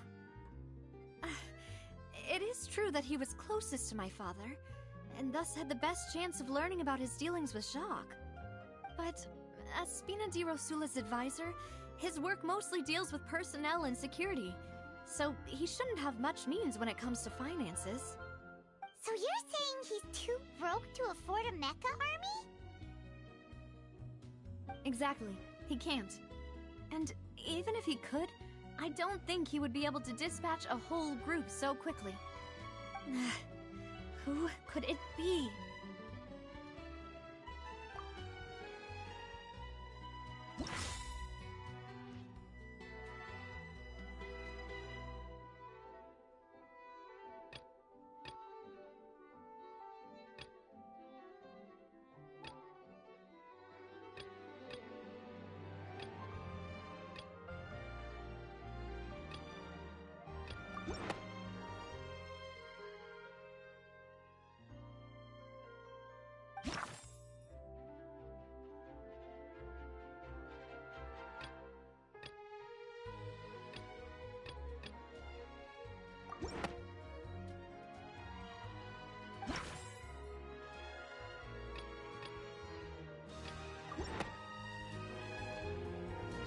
You know, if you think everything through, Uncle Marcel is indeed the most suspicious of them all.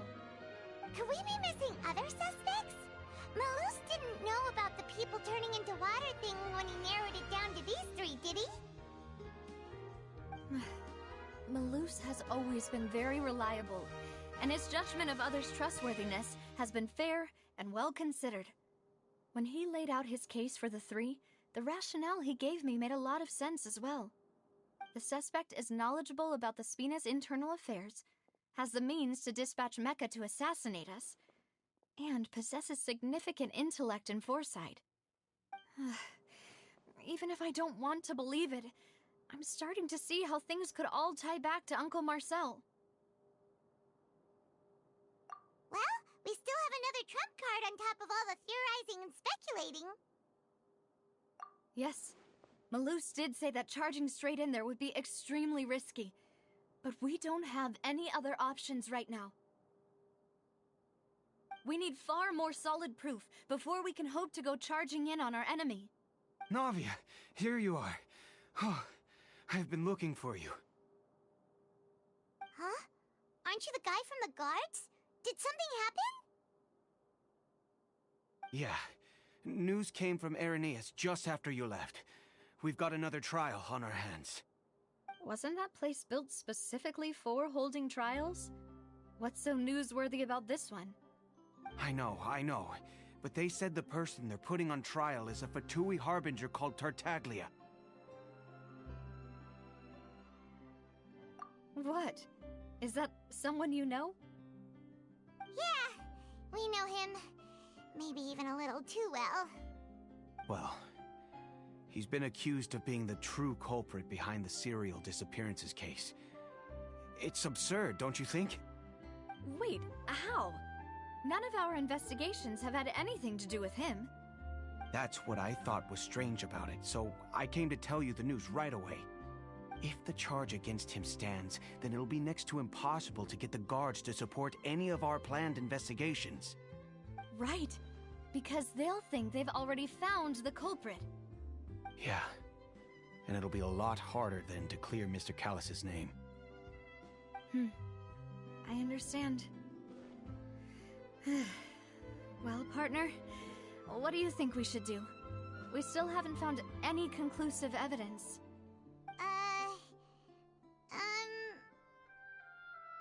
Huh? Split up? What do you mean?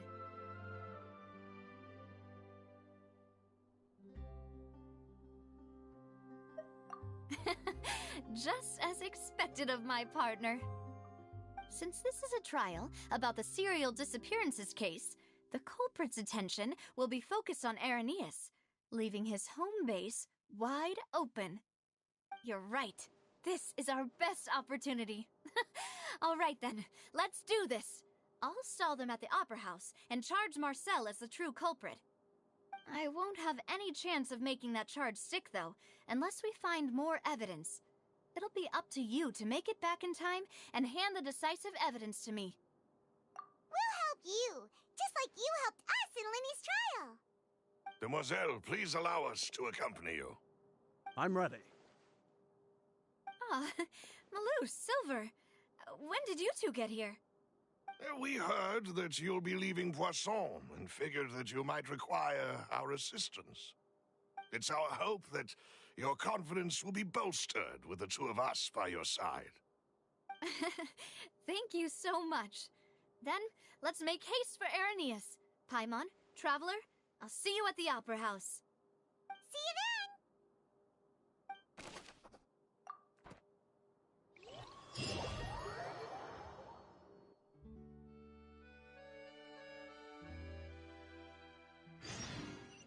Now that Navia has set out for Irenaeus, we should also get going. The location has already been marked on the map, so let's head over.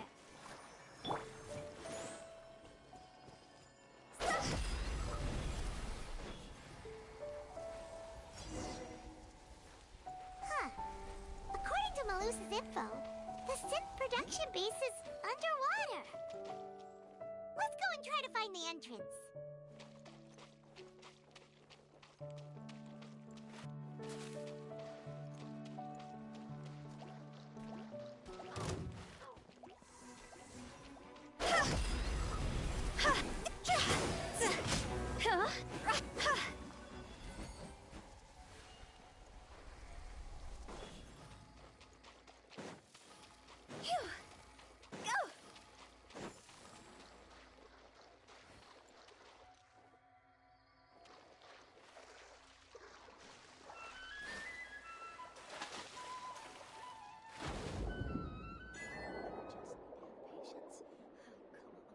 Stay strong.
Finally found it!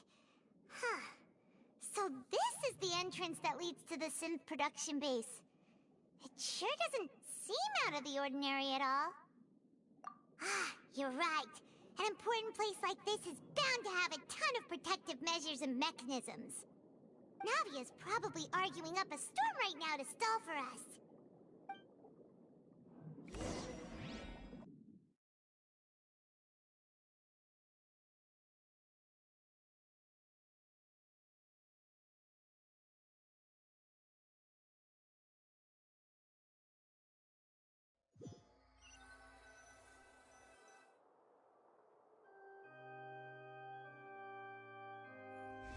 It would appear that I must repeat my question again, Mr. Tartaglia. Do you accept the charge that you are the true culprit behind the serial disappearances case? To be perfectly honest, I don't understand your country's complicated court system, or the reason why I'm being charged with something I've never even heard of. However, I did hear that people who have been charged can choose to participate in a duel to clear their name. Is that right? In which case, as long as I accept the charge, I can have an all-out fight with that champion duelist Clorend, right? I've got to admit, that's one of the most enticing offers I've ever received. When I privately sparred with her last time, she was obviously holding back. Real disappointing. Hey! Don't you understand? You're currently the prime suspect for a major case. This isn't the place for you to be looking for fights. Oh? Sounds like the Hydro Archon wants to lecture me on the ways of the Opera House. Then why don't you duel me too?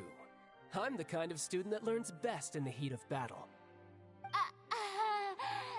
No. That's not what I meant. Alas, it would appear that communication with the defendant is going poorly, and we have made very little progress. In that case, let me explain everything from the very beginning again. The goal of this trial is to determine the culprit behind the serial disappearances case. That case had nothing to do with him. You've got the wrong man. Huh? What's going on? Why is she interjecting again? I told you it couldn't be one of the Fatui Harbingers. Miss Navia, this is the second time you've interrupted the court proceedings.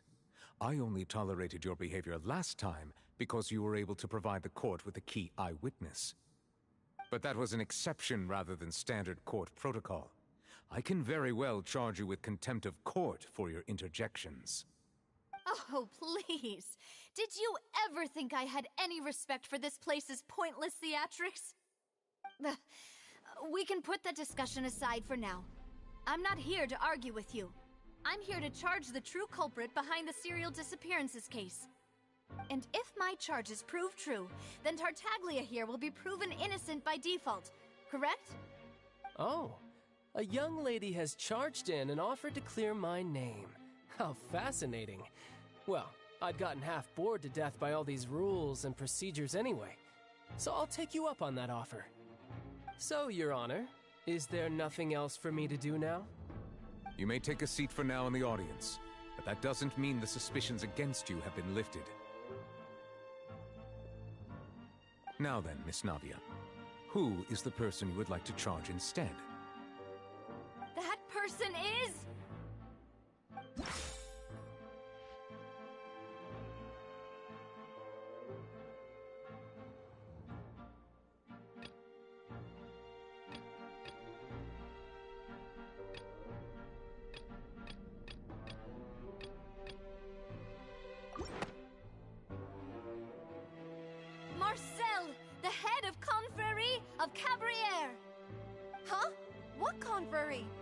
never heard of them in my life.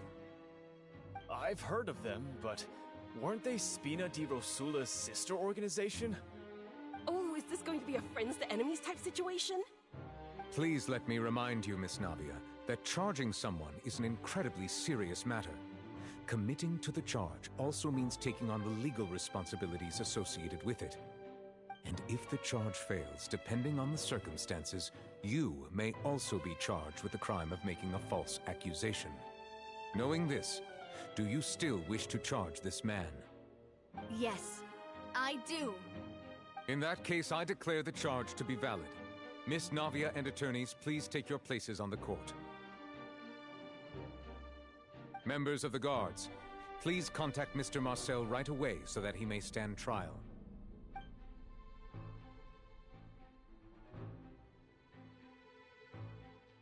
Mr. Marcel, you will not require an attorney.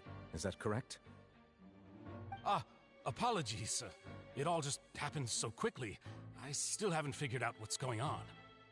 I think an attorney won't be necessary. This is probably just a misunderstanding between me and Navia. Very well. In that case, since both sides have now arrived, Miss Navia, please present your charges.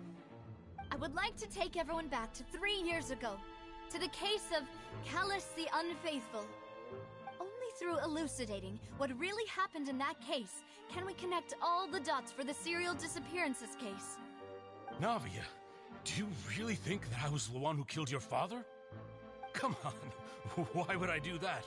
Callus was my benefactor, and remember, both you and I only ran to the scene when we heard the sound of a gun. If that's enough to make me a suspect, wouldn't that make everyone at that banquet a suspect as well? I think there's no point in getting into the specifics right now.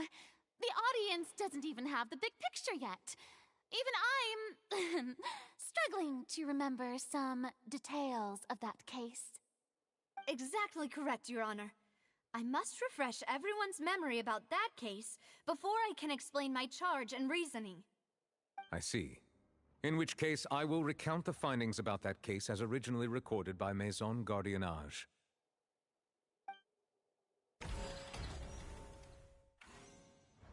On the day of the murder, Spina di Rosula hosted a large banquet in a countryside estate owned by the Confrérie of Cabrières.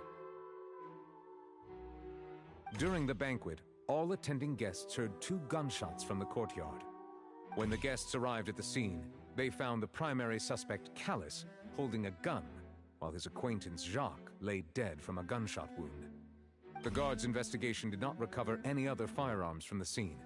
As a result, they concluded that the suspect's first shot must have missed, while the second must have taken Jacques' life. The suspect did not dispute this conclusion, and also declined to defend himself in court. Instead, he chose to prove his innocence through a duel. Callus was defeated by champion duelist Clarande in the ensuing duel, and soon succumbed to the injuries. These are the known facts about the case.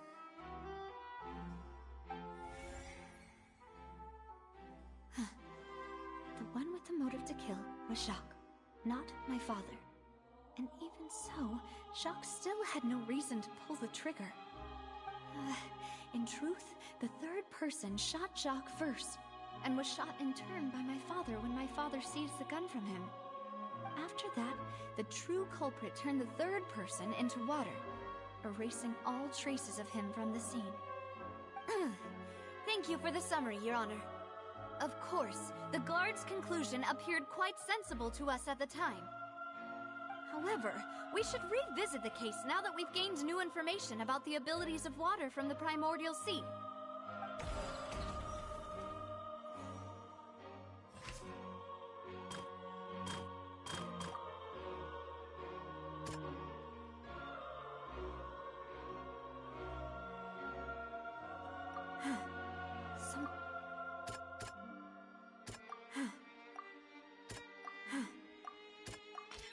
The testimony of the victim's family. However, in the end, he reconsidered, and instead shared everything with Callus, hoping to seek the latter's protection. Unfortunately for Jacques, the true culprit had already considered this possibility.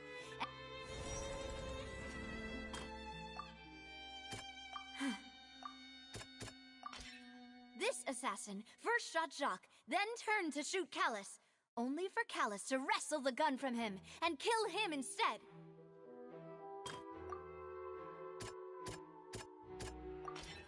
A pile of clothing was found at the scene, but now it is clear that the clothes were proof that there was a third person at the scene, and that they were turned into water after committing the murder. Realizing this, the true culprit caused the hired assassin to dissolve into water, leading everyone to believe Callus was responsible for Jacques' murder. This is the true version of events.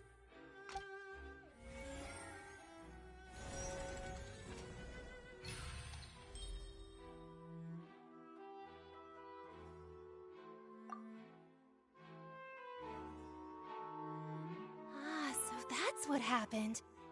Wait, you're telling me something as dangerous as water from the primordial sea has been used for all these years? What a great theory. It also explains Callus's and Jacques' respective motives. I guess they didn't shoot each other after all. Mr. Marcel, you are the one being charged with the crime. You should provide a rebuttal if you wish to prove your innocence. But I think I agree with everything Navia just said. In fact, there was nothing in her speech that directly implicated me. Then, may I ask some questions? In my opinion, we primarily need to determine two things. One, do you have the evidence to back up your claims? I'm afraid not. At least not at this very moment. Boo! If you don't have any evidence, you should just go home! I may not have the evidence with me, but I know where I could go to collect it. If we look up the deserted clothes against a record of people who went missing around the same time, we should be able to find a match.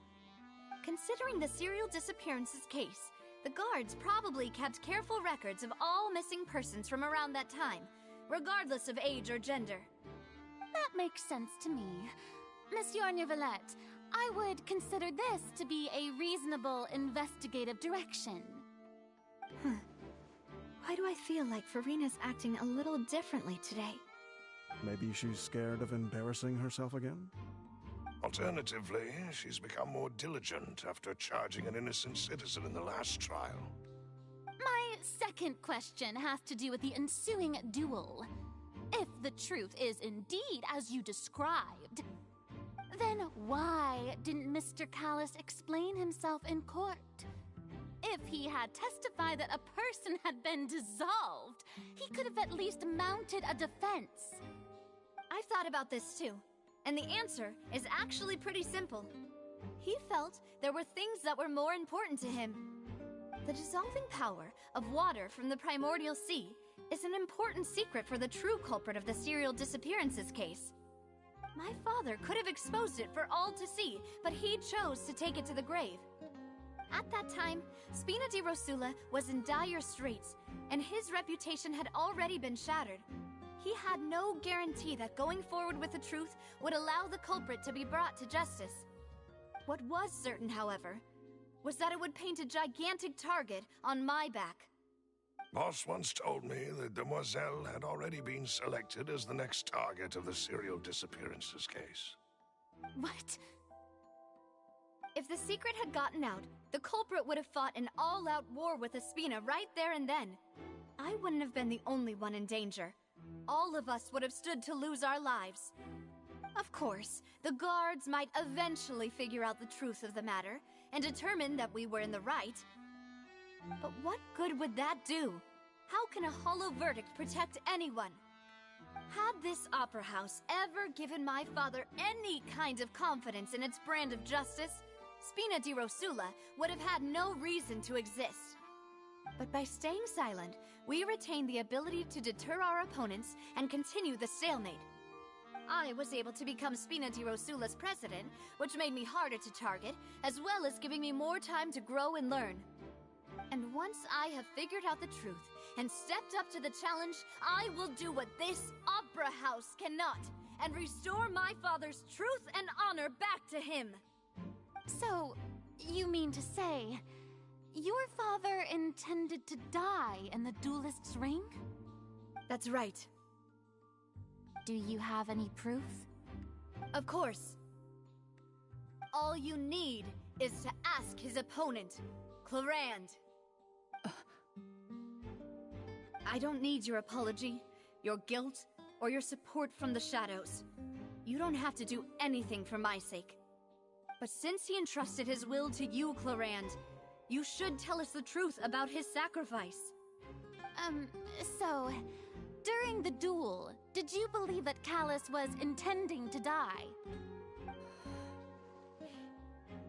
Yes, I did.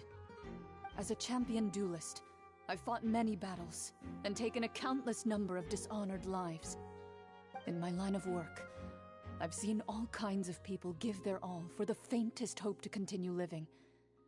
Some were determined, others passionate, and some even manic and twisted. Just one look and I can tell if a duelist is hoping to live or if they're looking to die. I hereby swear on my name and honor as a champion duelist that Mr. Callus never intended to leave the ring alive. Since that's your testimony, I have no more questions. It appears there really are good grounds to reopen this case. I concur. However, Miss Navia, you still have not explained the link between your father's case and the serial disappearances case. Right? What she said was fascinating, but kind of beside the point. Wait, weren't they just talking about the serial disappearances case? Of course, Your Honor. The two cases are connected via a matter of timing. In my father's case, the culprit intended to kill both Jacques and Callus. As a result, they planned to act after hearing 2 gunshots. And, at the end of Linny's trial, the culprit also only dissolved the victim in front of everyone because they realized they were at risk of being identified. The culprit could only time their actions so precisely if they were already at the scene. Coincidentally, Marcel attended both the banquet and the trial. So that's why you suspected me. Even after hearing your reasoning, I still can't help but find it a little preposterous. I'm used to it, though. You've always been an impulsive and sentimental child, Navia. It's one of your most endearing traits. No need to appeal to pathos. I won't try to refute your points one by one, but even if everything you just said was true, can you prove that I was the only person present at both events? On top of that, does a person have to be physically present to control the timing? Can't someone remotely monitor the place?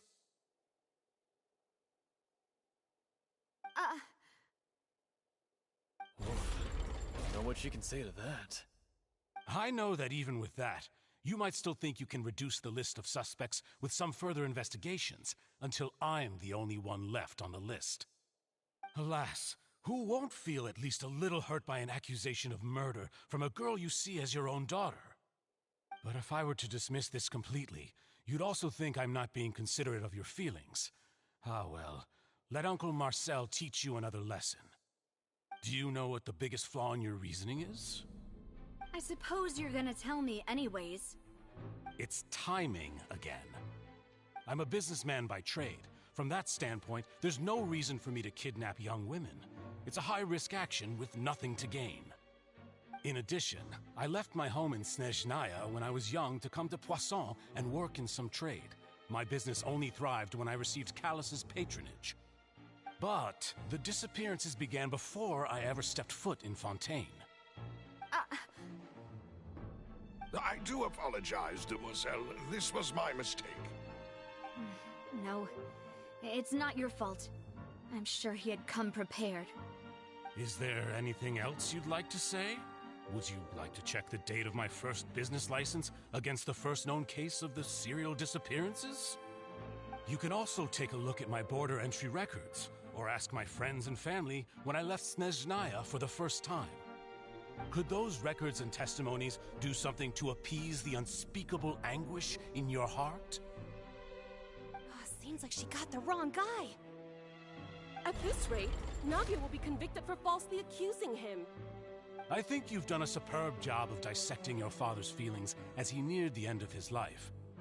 But aren't you going against all of his wishes and expectations right now? He wished for you to become more rational, collected, and conscientious, instead of dwelling only on your own feelings. Once you've learned to be more considerate of others' feelings, and to stop rushing headlong into things, you'd have met most of his expectations. This isn't just about me, and it never has been. The biggest difference between me and the rest of the victims is that I still have the ability to search for the truth, while that same agency has long been taken from them. The people whose families were destroyed by synth abuse, the people who lost their loved ones to the serial disappearances, and the people who suffered tragic ends due to their sense of justice. Many people's images are flashing before my eyes. I'm sure some are coming to those of you in the audience as well. And whose image do you see, Marcel? Is it a man named Vacher? Huh. Oh, so you do know that name. I'm merely surprised you'd suddenly say the name of someone I've never even heard of. I was waiting for you to say that.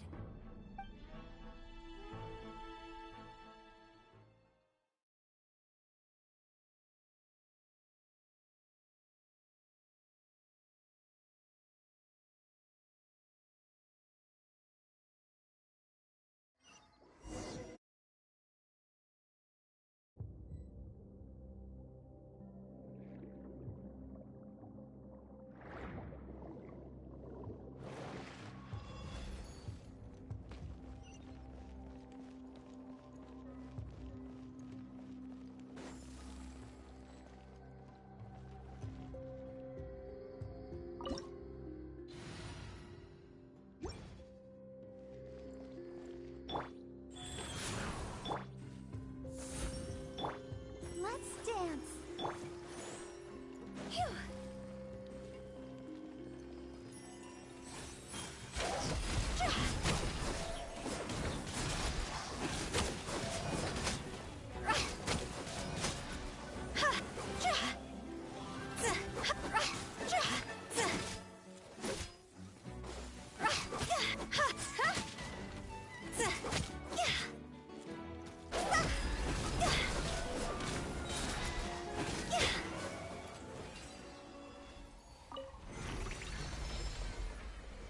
Whoa! The floor is going up! Is it because of this mechanism in the middle? That guy really prepared a lot of stuff for this place.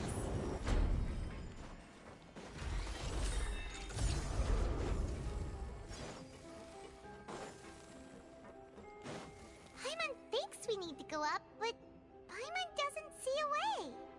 Let's take a look around. Maybe we'll find a hidden mechanism that'll show us the way up.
water level is rising.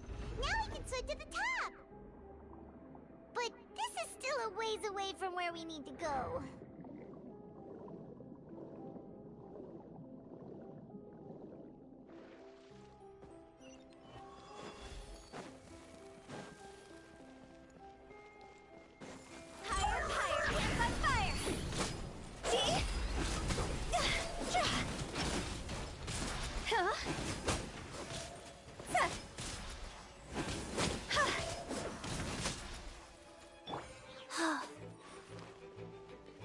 Go.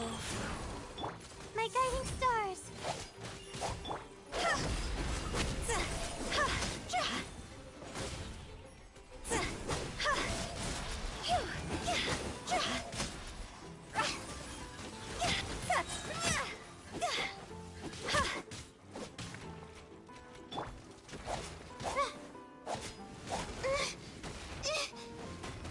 That's against the rule. Cole, mine to command. The night is cold. Wheel of life.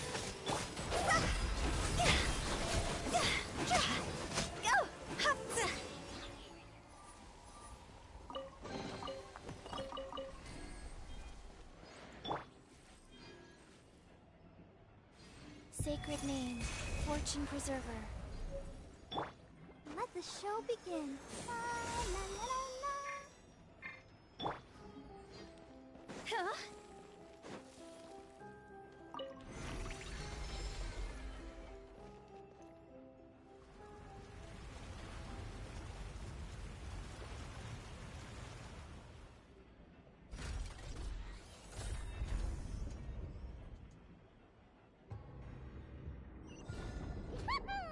Now the path is clear. Let's go.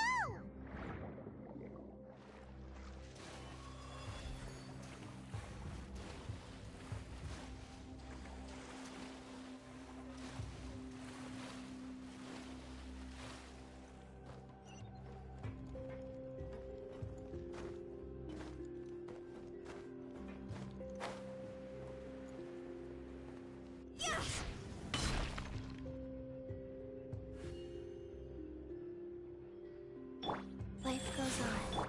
Not now. Let's dance.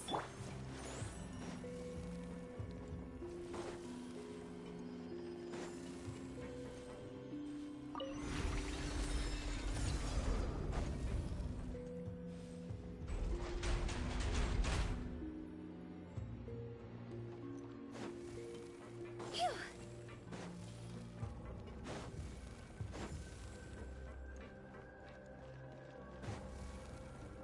Time to go! See?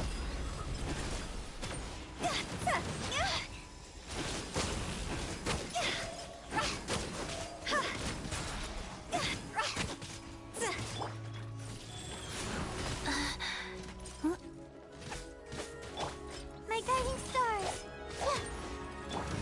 Let the show begin.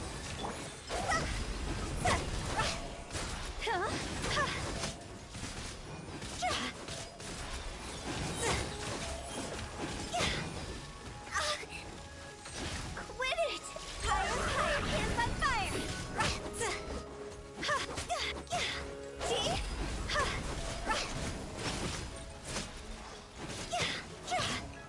Go!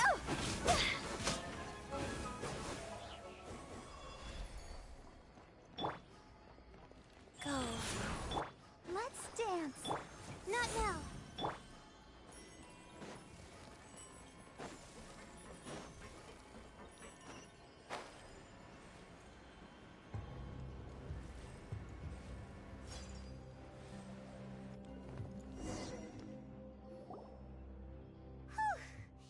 After all that, we finally made it to the innermost sanctum. Though, as expected, the mastermind isn't here.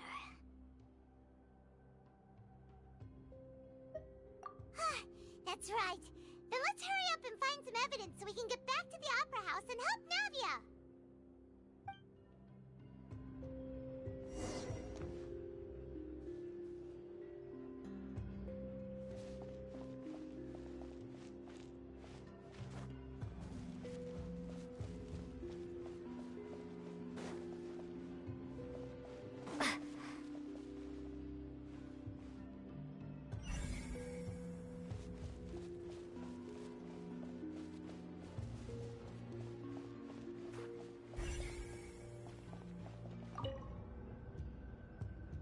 What's this over here? Looks like some kind of place for research. Experiment number 16 aims to verify Jacob Ingold's research conclusions on the primordial sea and use his theory as a foundation to achieve a breakthrough. The experiment was a failure. No individual managed to resurface from the water from the primordial sea. Female specimens 22, 23, and 24 were dissolved.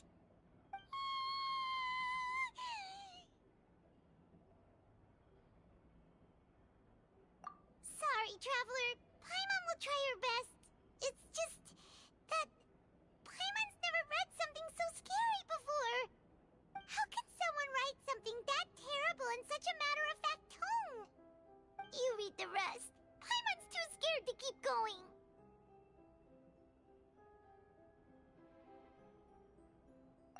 So that's why he did all of these experiments. But did he really think he'd be able to find a way just by dissolving people over and over? That's just insane! Huh? Isn't that the name you heard by the fountain? Paimon thought he was an eyewitness in the serial disappearances case.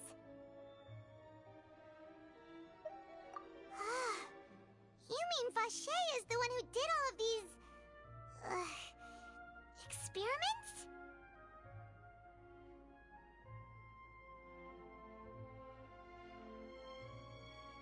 So that's it! Vache was no victim, but personally took his lover and... No, that's not it either! If that's the case, why would he want people to resurface from the water? In any case, Paimon will write it all down.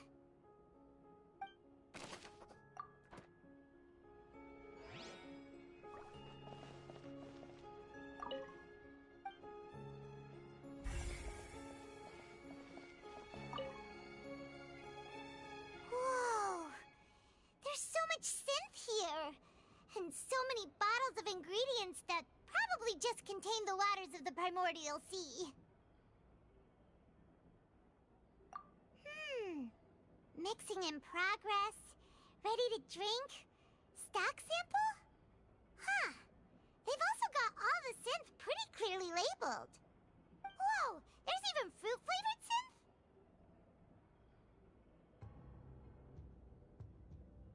Yep, it's super obvious.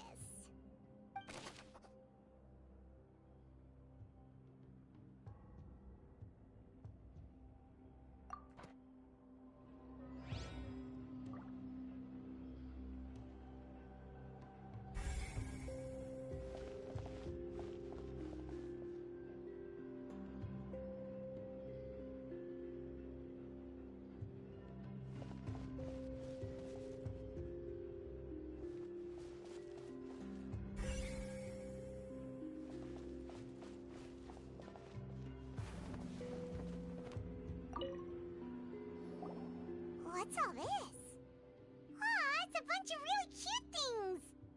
Pink accessories, a hair tie, a necklace, even a makeup box! Oh, Paimon sees it too, but why are all these cute things labeled with different girls' names? Huh? You mean the girls from the serial disappearances? They were brought here? And then they were turned into water. And all the boxes of things, these names, that means... Oh, this is terrible!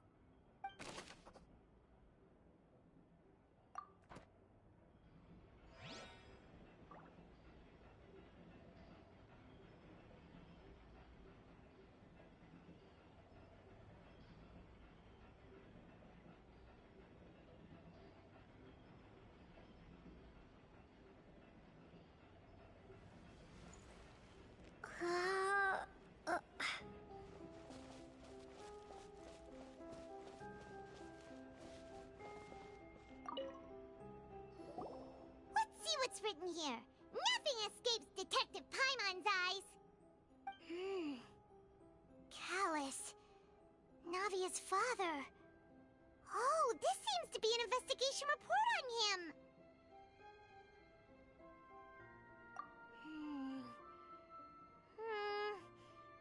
Yep, it's about finding someone to assassinate Jacques and Callus because of a lack of confidence that Jacques himself would go through with it. This should prove the existence of the third person, right?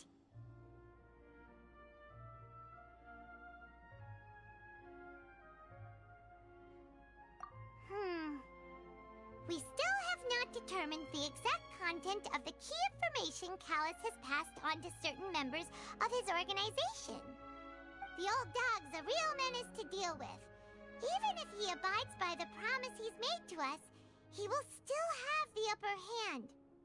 He can act whenever he wants to make our lives miserable. The only option left is to remove him from the picture entirely. I concur. Let's send someone to kill him. He won't declare war as long as we don't touch Navia. Oh, seems like we've got a bunch of correspondence between the higher-ups.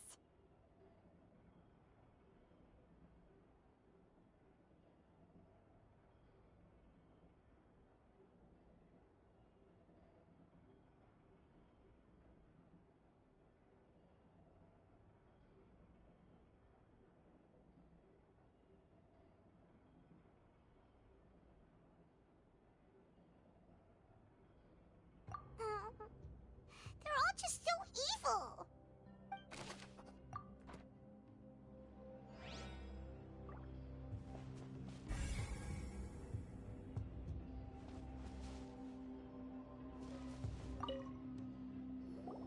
Oh, look! There's an important-looking basin over here, and it's full of water.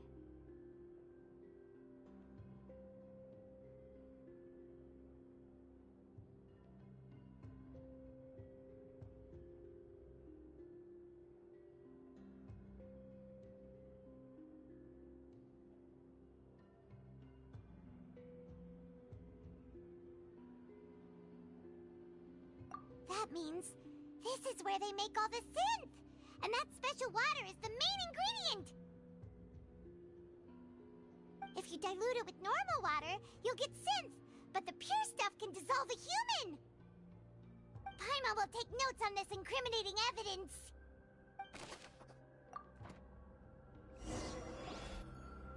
We've looked at almost everything here, and it seems like our theories were spot on. But yeah, we haven't found anything that reveals his true identity. No wonder even Neuvillette wasn't able to find anything. Whoever it is probably destroyed everything to do with that name a long time ago. That way, even if we bring all this back to the opera, we won't be able to identify the true culprit. Sure thing. Paimon won't admit defeat to this guy either.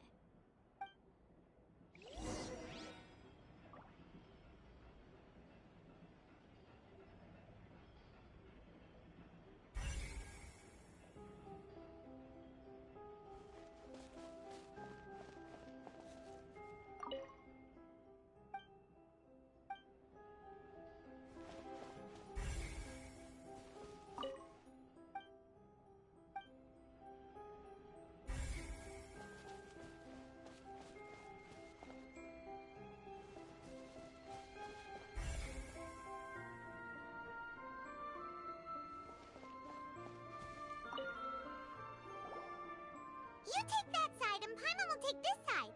Check everything carefully. We'll find something for sure.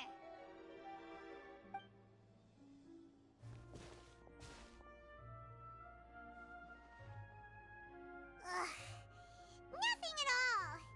And Paimon can't even find snacks either. Whoa, really?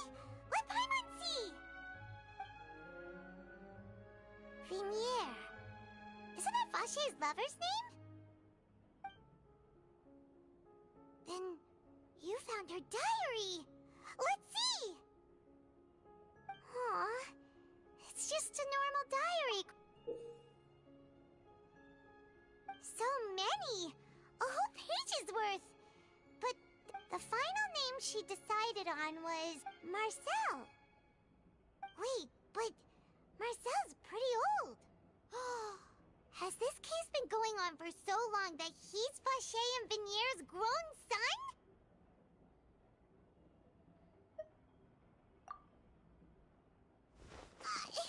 Hey! Paimon still hasn't figured it out yet.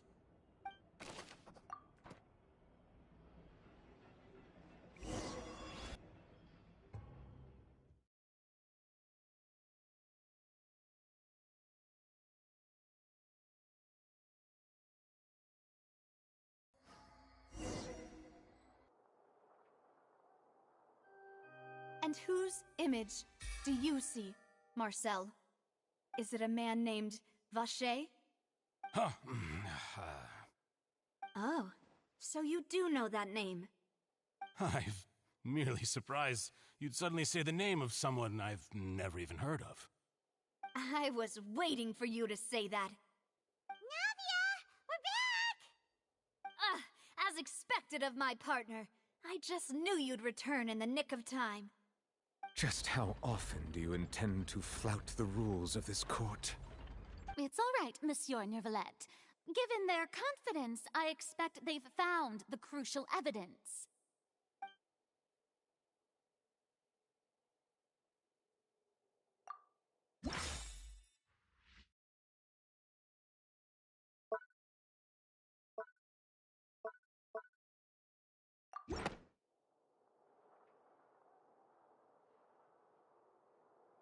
But the truth of it, Marcel, is that you've always been Vacher. Huh? We've investigated your lair and we already know everything! After your lover, Vinier, was dissolved, you kept abducting young women to experiment on the hopes of bringing her back to you! You even created Marcel as a new identity and destroyed all records of your past as Vacher! So that's it. Even the villains in opera performances rarely go that far. And with that, Marcel's motive has now been established. This information regarding your past also dismantles your prior timing defense. Well, Marcel, do you know where you went wrong? You fixated your gaze on the lover that passed away, instead of paying attention to the living people around you. So, you never noticed how we changed, or how we grew as individuals. You also never understood Boss's real expectations for his daughter. Or our determination to see things through. Your determination. Mr. Marcel, please speak up now if you would like to defend yourself. Otherwise, the trial will move on to the next stage. Do you really think I wanted to do any of this? Pay attention to you? What for? Have you ever paid attention to me?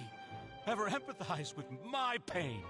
Ever known how it feels to watch the love of your life dissolve right in front of your eyes? No one helped me. No one even believed me. All those decades ago, even the officers from the Maison Gardiennage were laughing at me. They said there's no way a human being can turn into water. So I must have gone mad from grief. Vinier's death was brushed away by all of you as if it didn't matter at all. Well, now you know, don't you? Ha! Well, it's too late now. All those who were dissolved are gone forever. You only have yourselves to blame. You set up this ornate opera house in pursuit of your so-called justice. Your beloved drama, while turning a blind eye to the suffering of the people. Vinier is dead. We promised each other that we would always be together. Wherever she goes, I will follow. But I'm not from this blasted place, so I can't be dissolved, no matter what I do. Hey, is that water from the primordial sea that he's drinking? I can't dissolve! Can't dissolve! Can't dissolve! Do you all see? I can't go! I can't follow! So if I can't go where she is, what choice do I have but to try to bring her back?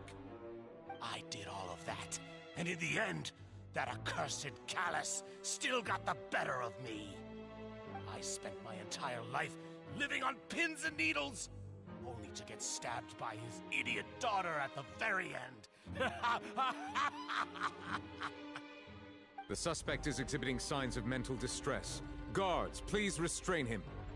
Don't touch me! Don't anybody come near me! I still need to save Vignere. A promise. We made a promise. Vignere. Vignere! Please, Vignere. Don't think badly of me. All I want to do is fulfill our promise. At this point, the verdict of this trial is clear. With Mr. Marcel's conviction, the charges against Mr. Tartaglia no longer have any basis. Fine by me. I was in a bad mood, but after a show like that, I'm actually feeling pretty good. Traveler, please submit all the evidence you have collected to the guards, so that I might review and summarize the truth behind the serial disappearances case. The man now known as Marcel was originally named Vacher and worked as an adventurer with his partner and lover Vignere. During an underwater expedition, Vignere accidentally came into contact with water from the primordial sea and was dissolved in front of Vacher as a result. Vacher learned of the primordial water's existence through the work of others and began to kidnap young women for research, with the goal of discovering a method to restore Vignere back to life. To cover his tracks, he invented the new alias of Marcel and began to operate a business in Poisson. During the course of his research, Vacher discovered that a diluted concoction of water from the primordial sea can induce feelings of euphoria, and began to manufacture and market synth. However, as he accumulated wealth to fund his continued research and expanded the scope, he came into conflict with Spina di Rosula. After exchanging blows with Spina di Rosula for many years, Vacher decided to assassinate their president Callus at a banquet. Although the assassination did not go as Vacher expected, he was able to turn Callus into the murder suspect by dissolving the assassin he sent to the scene. And just recently, Vacher attempted to frame Linny as the culprit of the serial disappearances case, using a similar method. However, his attempt to frame Linny failed, and the power of water from the primordial sea became public knowledge. This case also exposed enough of Vacher's machinations that he was eventually successfully charged in court. Thus concludes the enigmatic history of the serial disappearances case, with the truth revealed to all.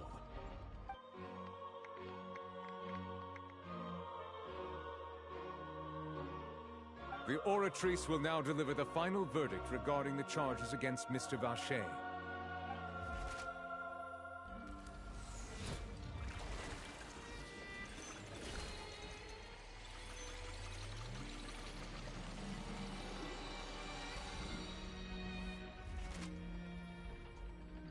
According to the judgment of the Oratrice Mécanique d'Analyse Cardinale, Mr. Vacher is guilty. Guards! Take Vacher away. Good. It's what he deserves. With that, the serial disappearances case is over now. We really just witnessed history. Who would have thought the true culprit would be such a polite and well-spoken guy? Yippee! We helped Navia bring the bad guy to justice! He's hurt so many innocent people and now he's finally getting what he deserves. Huh? Are you okay?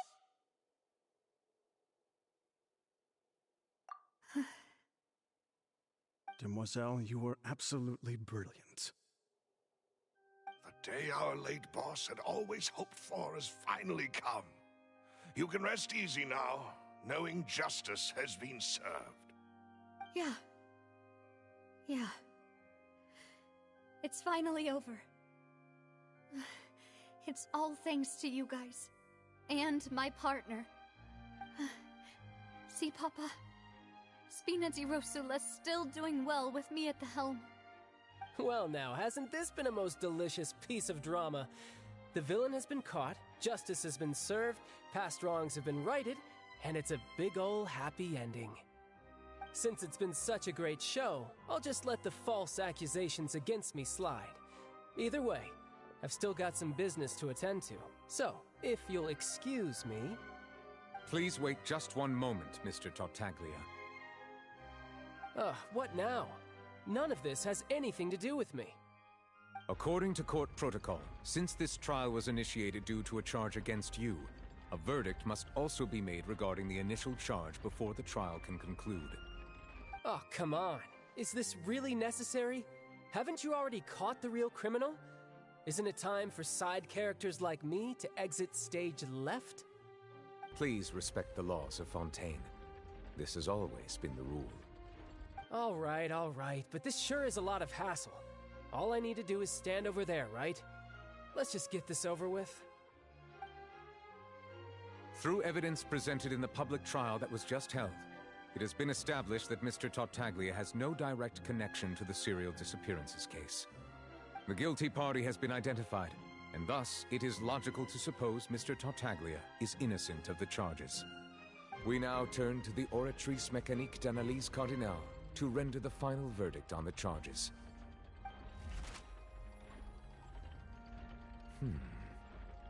According to the judgment of the Oratrice Mécanique d'Analyse Cardinale, Mr. Tartaglia is... guilty. What? Hey! That's not funny! Didn't you just say I'm supposed to be innocent? What's with this verdict? Is your justice machine malfunctioning? Huh? This has never happened before. The Oratrice actually returned a different verdict from the Chief Justice. I mean, have you ever heard of an innocent Fatui Harbinger? Do you think the Oratrice might have just convicted him on general principle? But weren't the charges about the serial disappearances case? No matter what else he's guilty of, it shouldn't affect the verdict in this case, right? The judgment of the Oratrice Mécanique d'Analyse Cardinale is, by law, the final verdict of the court. We must accept the guilty verdict. Guards, please take the suspect into custody per court protocol.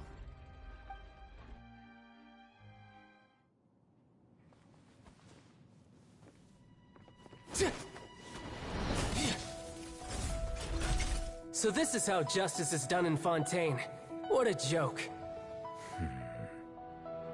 You've got your rules. Well, I've got mine too!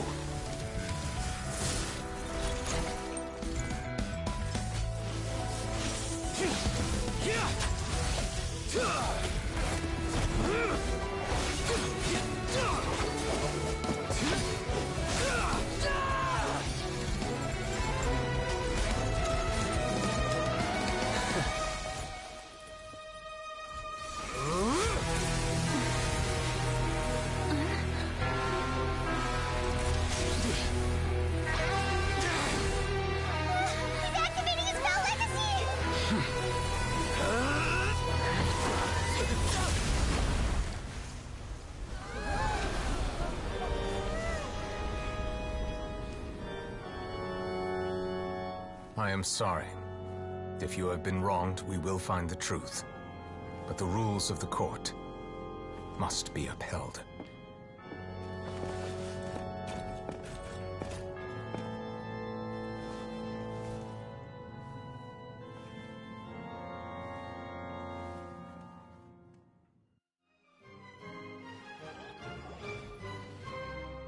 Hey, Monsieur Neuvillette, what's going on? Shouldn't they have been cleared already? Apologies. This is also the first time I've encountered such a situation. However, according to the rules established at the conception of Fontaine's court system, the Oratrice's judgment is the final verdict of the court. All I do is follow court procedure. As for why the Oratrice arrived at the conclusion it did, you should probably ask someone more knowledgeable than me. Why are you looking at me? I had nothing to do with it! I don't know what happened there either! Hey, stop staring at me! What does Lady Farina mean by that?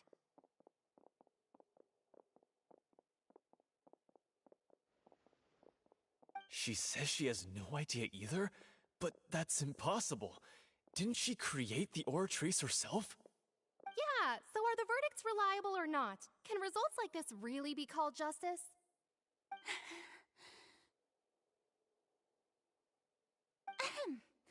My dearest citizens, did you really think we'd allow an incorrect verdict to be handed out in this court? Did you really believe that the judgment could be mistaken or be the result of some sort of random mishap? Don't tell me you thought even I had been blindsided by the Oratrice's result. But the way she looked just now, it was pretty obvious she had no idea what was going on. However, given the state of things, I shall give you an explanation. Everything that just took place, including my supposed shock and bafflement, was a part of an elaborate performance, with every action meant to stir up drama and excitement. And, of course, for every performance there is a script. Everything has unfolded exactly as I expected from the very beginning. As the embodiment of the very concept of justice, the Oratrice shall never render an arbitrary judgment! If you thought Child had nothing to do with the serial disappearances case, it is only because you've been blinded by the superficial appearance of innocence. Everything he's done, not to mention the danger he poses, are beyond ordinary comprehension and completely unforgivable! All shall be revealed in time. You will come to understand my noble intentions, as well as the absolute correctness of the Oratrice's verdict.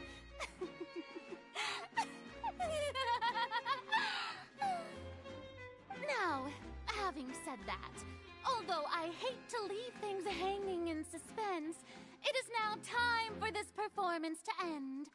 As the lead actress, I shall be the first to take my leave. Toodaloo! So she chose to make her escape after all, did she? So you're saying we shouldn't put much stock into what she just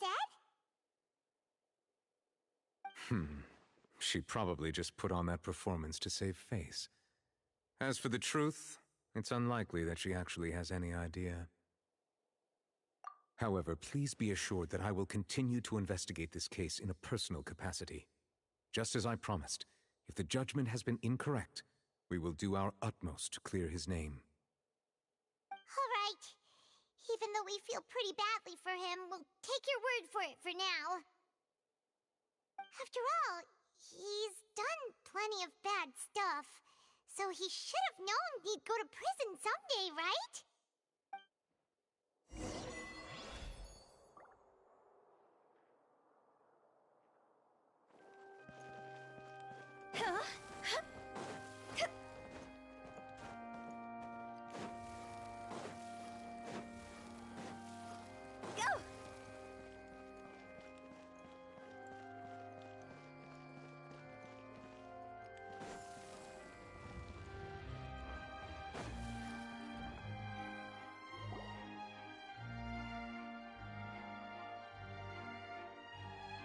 Hey, what are you doing? Quick, stop him!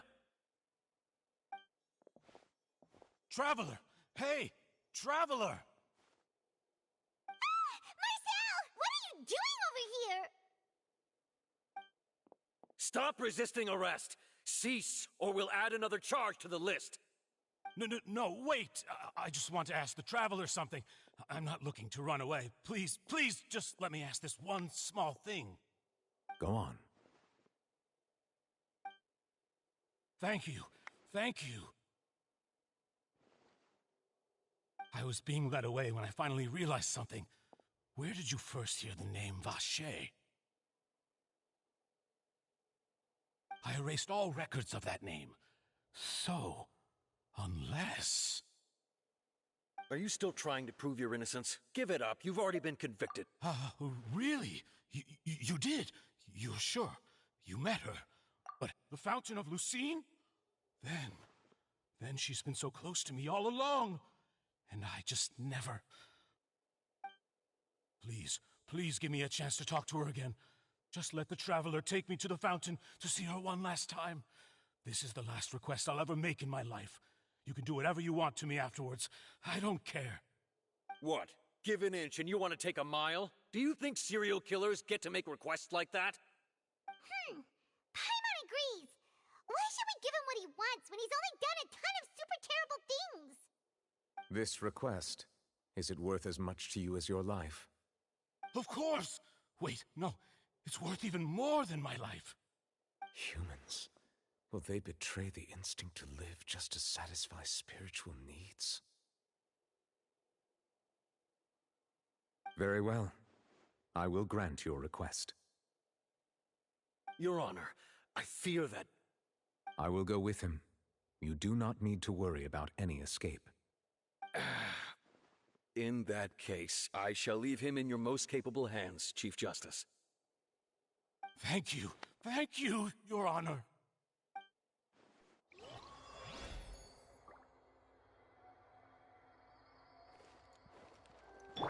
Life goes on.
Huh?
Please, if you're here to thank me, there's no need.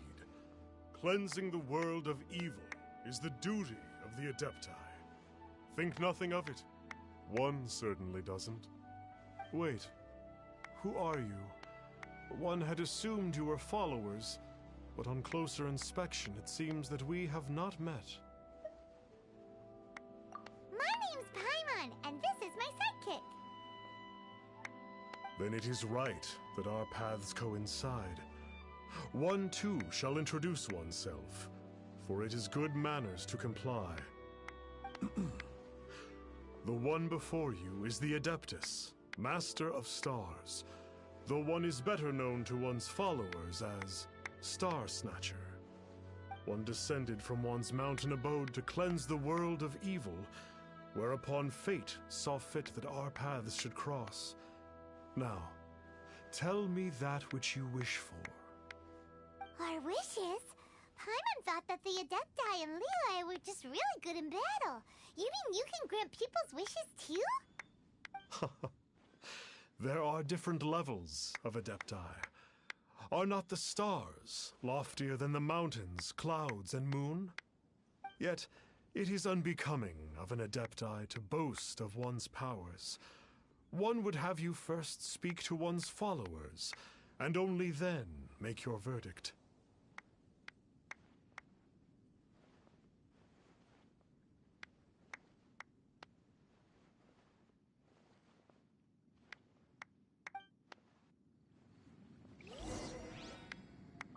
Have you seen the Master of Stars in action? I believe that now, there is finally some hope from watching him use his magic is...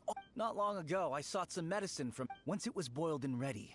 Adepti medicine is surely the most... Sure, you have to make some sacrifices if you...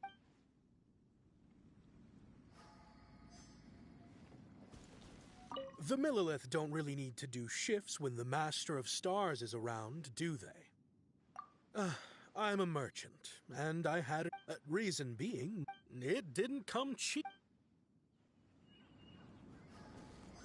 Finally, a life full of... Oh, after my fiancé had been left, I cried every day. But then I turned to the Master of Stars for help. At his suggestion, I started burning paintings of my fiancé and casting the ashes into the ocean at sunrise.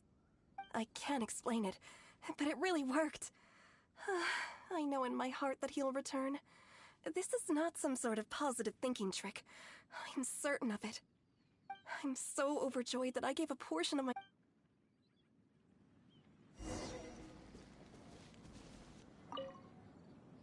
What do you think? One's adherents may exaggerate a little, but they speak... Surely you jest. There was once a senior Adeptus, Xie Wuliang, known to the people as Liangzi. He said this: all things are connected. That which mortals call imagination is merely the bridge betwixt the spiritual and the material. In other words, their wishes are already on the path of transitioning into reality. Does this make things clearer? Nope. It makes them way more complicated. But basically what you're saying is that their wishes can come true, right? Indeed. You are perceptive, my diminutive friend. Okay. So we also have one other question. Oh? You need but ask. One wanders among mortals, doing good and cleansing evil. One reveals not one's visage to avoid further disturbance to this realm than is necessary. Ah, got it. Now then, what are your wishes?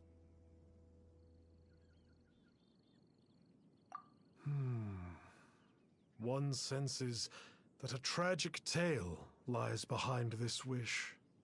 So be it. This wish is not beyond one's power to grant. But first, one must see some proof of your faith. What's that supposed to mean? The way of the Adepti cannot be grasped from words alone. One must seek the profound truths that lie beyond them. Should you fail to perceive one's hidden meaning, then regrettably, one may lend you no aid. What do we do?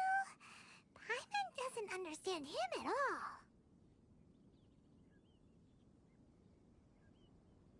Oh, that's right! Some of those believers mentioned that they had to pay a pretty sum for the Adeptus' help, didn't they? Well, Paimon's not forking over anymore, and we don't have anything valuable enough on us. You don't even have a vision. Hey, why don't we make him a tasty snack? No one can resist the temptation of good food, can they? Yep, a tasty snack is sure to work. Why don't we head over to Wanwen Bookhouse and see if they got any new recipes in?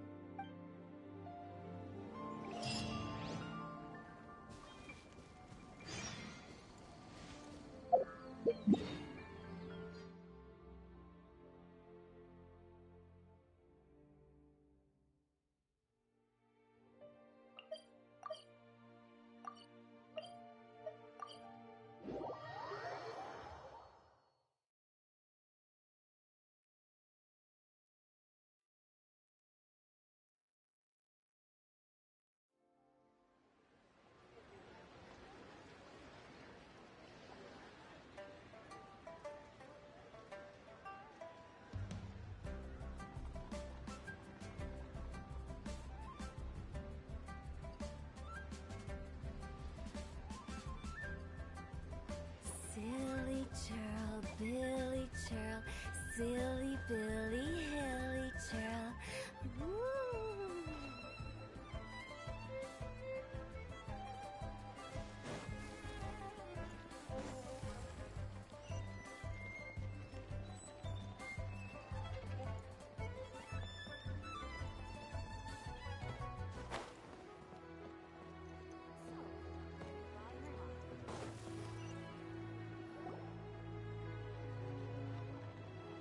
So, you'd like a copy of Yaksha's The Guardian Adepti? Yes. Here, and keep the change. Oh, aren't you generous? Thank you for your patronage.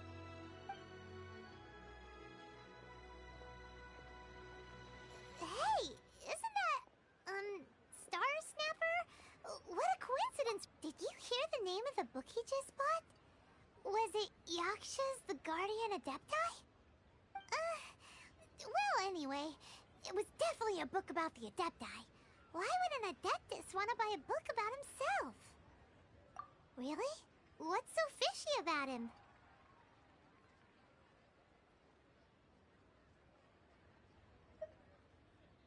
So, what you're trying to say is that he can't grant people's wishes?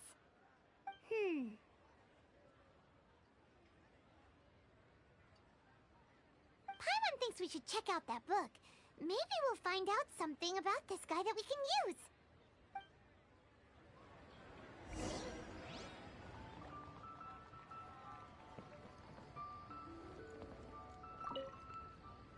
Hey there! We'd like a copy of Yaksha's The Guardian Adepti. Do you have one in stock? Huh. Since when did that old chestnut become a bestseller? You're a rare breed of youngster if this is what you like to read. But you should be able to find a copy somewhere on that desk over there.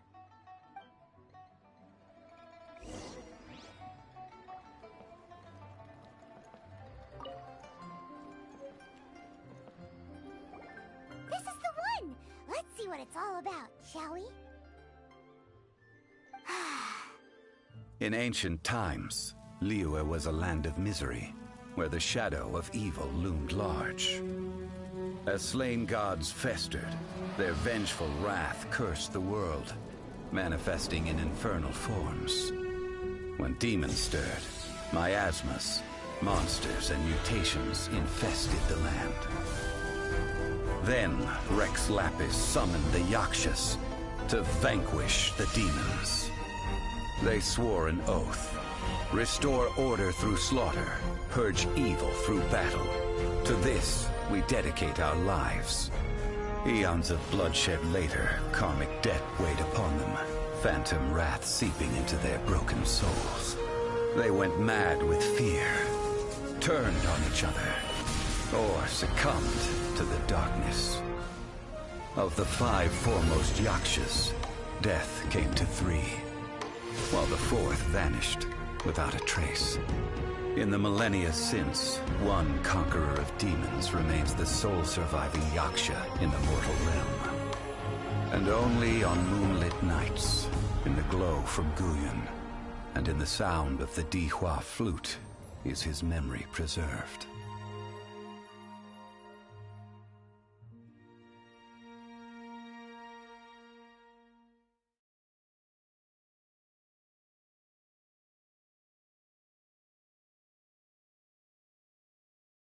This book is about the Yakshas, a group of adepti who defend Liyue. Seems like a pretty niche topic. Was there anything that stood out to you?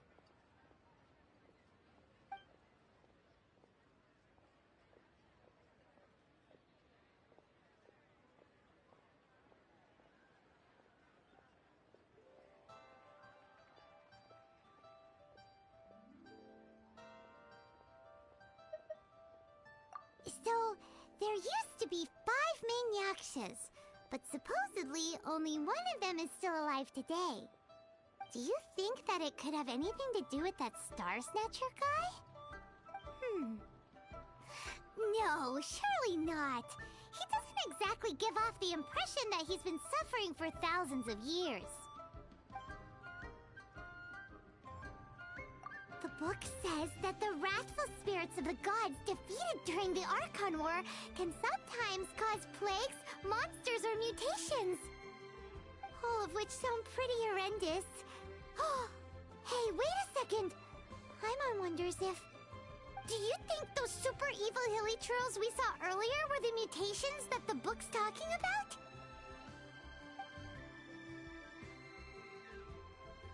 The book says that the Yakshas, after fighting against the wrath of the gods for thousands of years, became bound by karma. Poisoned by the hateful thoughts of the gods, the Yakshas would often descend into indescribable fits of terror, rage, or agony. It's so tragic. After everything they went through in all their years of protecting Liyue, they got no reward and had to deal with so much suffering instead.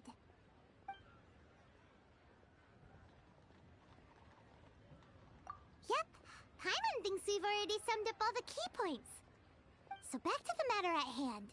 The things we need answers on are 1, where did those super evil-looking hilly trolls come from? And 2, what does Star Snatcher have to do with the Yakshas, right? Now to head back to where this all started and commence our investigation. Let's part the fog of mystery that hangs over Dwayne Karst and let the truth shine through in its full glory!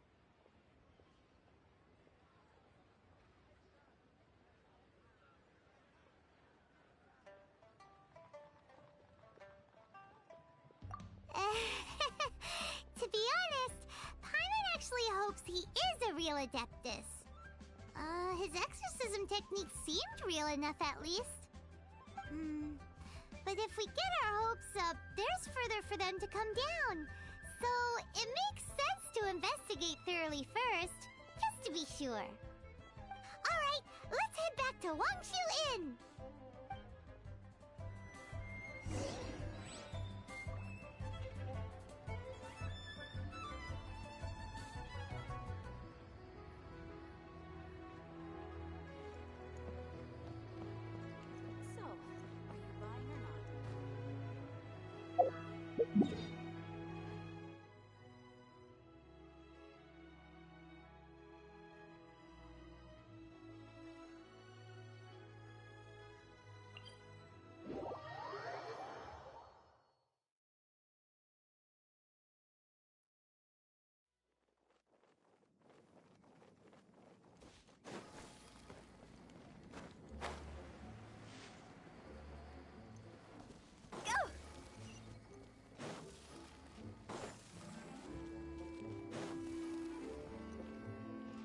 Ready, steady, go!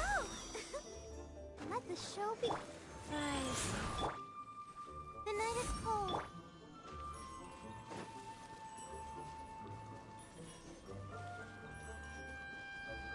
Huh?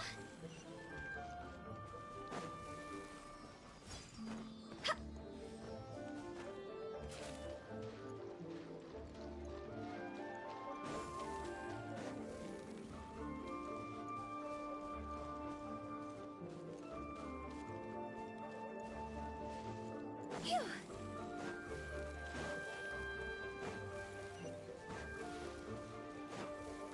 Huh? Go!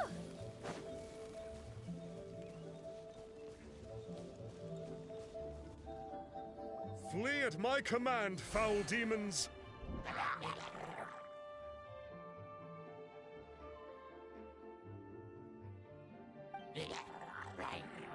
Flee! Why won't you flee?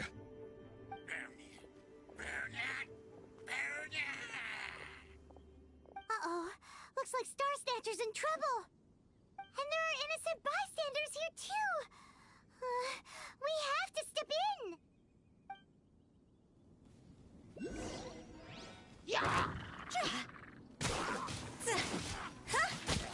Huh?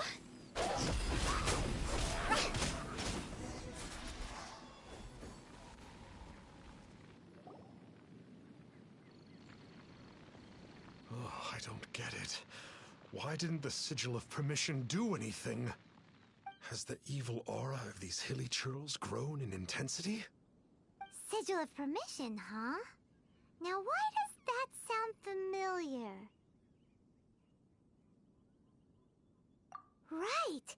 It's a keepsake of the Adepti, so it must still contain traces of their power. No wonder he was able to scare those monsters away earlier. What are you two babbling on about? One is merely underslept, meaning that one's adeptal power is not in full flow. Were one but given another opportunity... Well, as it happens, there goes another bunch of evil hilly churls over there. Should we leave them to you, then? One suddenly feels ill at ease. Surely one has overexpended one's adeptal powers. Otherwise, one would surely purge these infernal beings at once. So you were just bragging after all. We were right to be suspicious. Come on, Traveler. Looks like it's up to us. Use your elemental sight and hunt them down.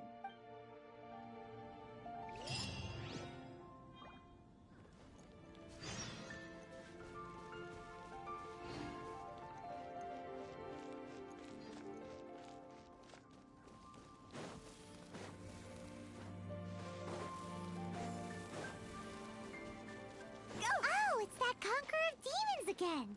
No wonder. Paimon was just wondering who could have made such short work of these hilly churls. Let's see what a real Adeptus has to say about all this. It's you. I remember you. I was purging some living beings that had been tainted by the demonic. It would appear that I have caused you some trouble. Huh? He isn't usually this polite. What's going on? But you are exorcising demons. How is that causing trouble? That is because the changes that occurred in these monsters stem from me. Or more precisely, from the karma I have accumulated. Mutations? Karma? Oh, does that mean... Yeah, Paimon remembers that Xiao is also called the Vigilant Yaksha, isn't he? So that means... Oh... Poor Xiao!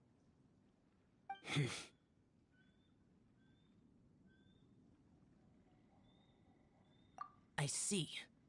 You must mean that piece of literati fan fiction from a few hundred years ago. All things are impermanent, and to exist is to suffer. We Yakshas have no need of sympathy or tears.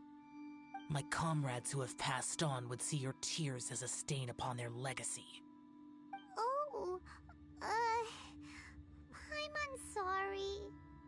It matters not.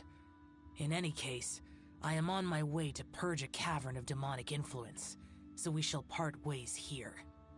Wait! Take us with you! We'll be a big help! Paimon promises. No need.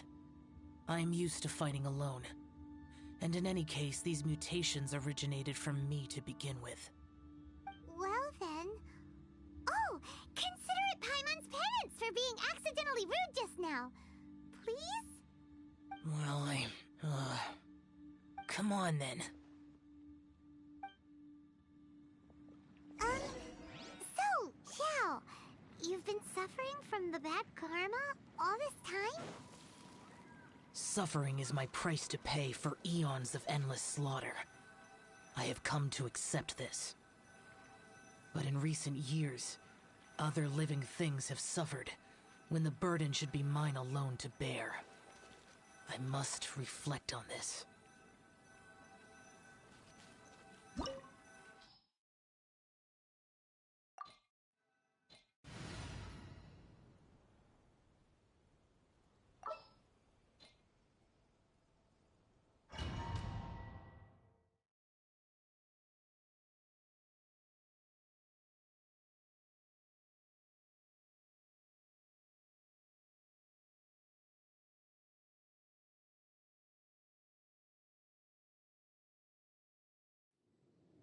Ooh, this place gives Paimon goosebumps. I will use the ritual known as the Bane of All Evil to relieve this place of its karma. You must remain calm.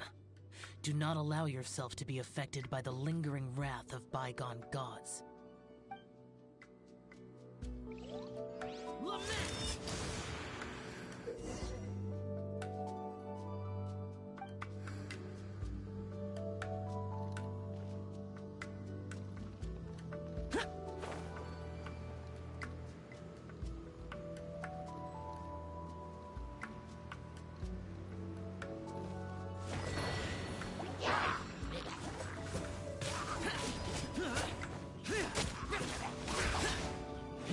Boring!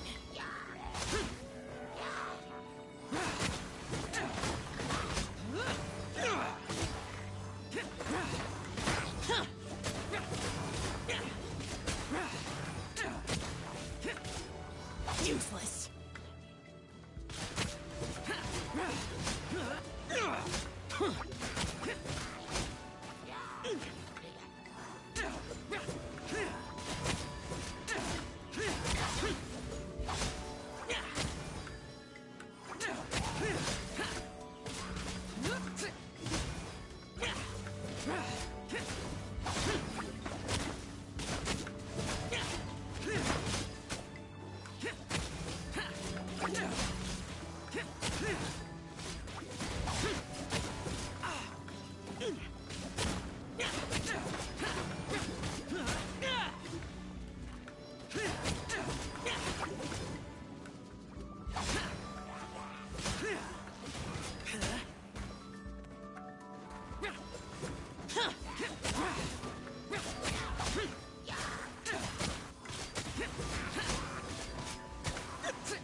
Useless! Bane of all evil. That must be the power you got for being a vigilant Yaksha, right? Paimon's just realized that you only wear your mask when you're fighting the bad guys. But that Star Snatcher guy wears his mask the rest of the time, too. Star Snatcher? I am aware of no Adeptus by such a name. So he is a fraud! Well, we'll continue this discussion later. You should focus on your battle for now.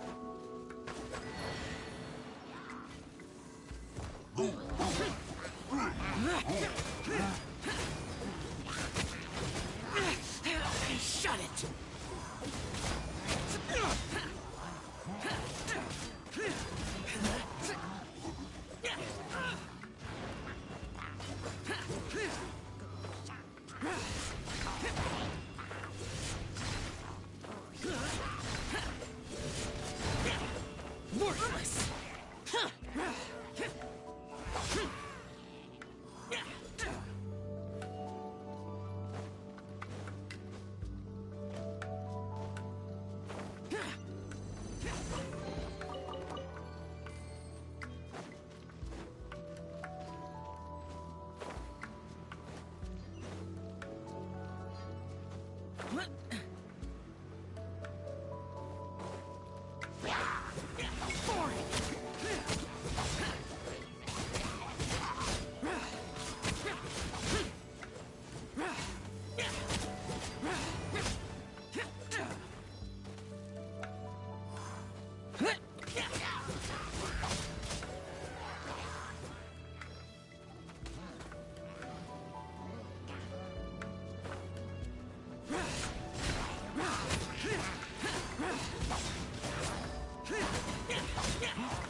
Boring!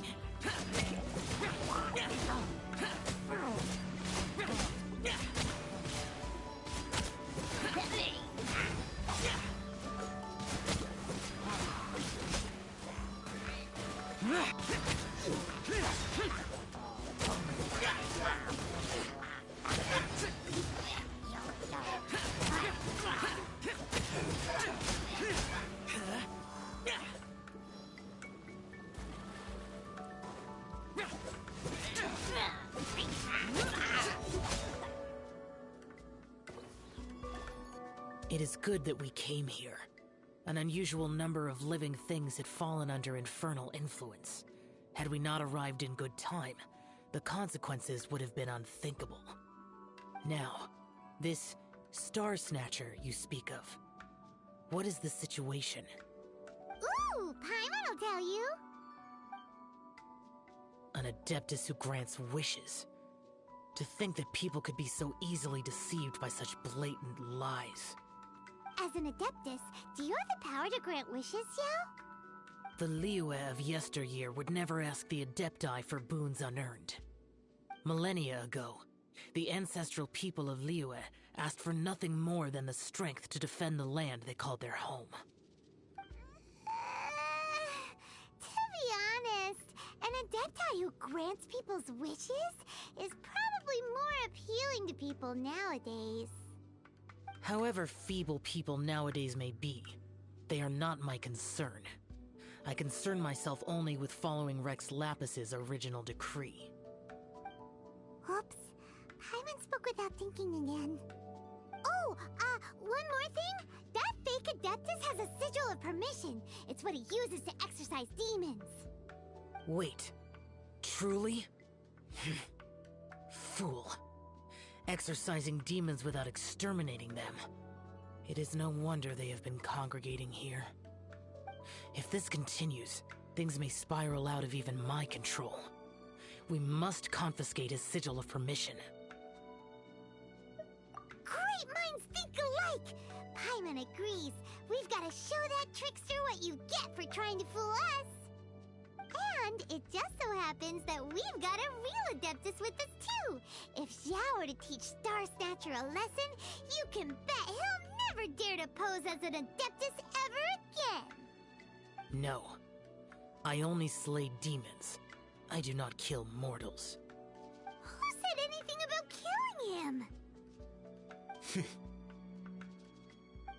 It would certainly benefit Liyue if we could convince him to cease his wicked ways. I possess an art called Dream Trawler. It is normally used to separate the soul from the body, that one might cultivate oneself in a waking dream. But it can also be used to call forth the spirits of others. Whoa. Now that's a real Adepti art for ya.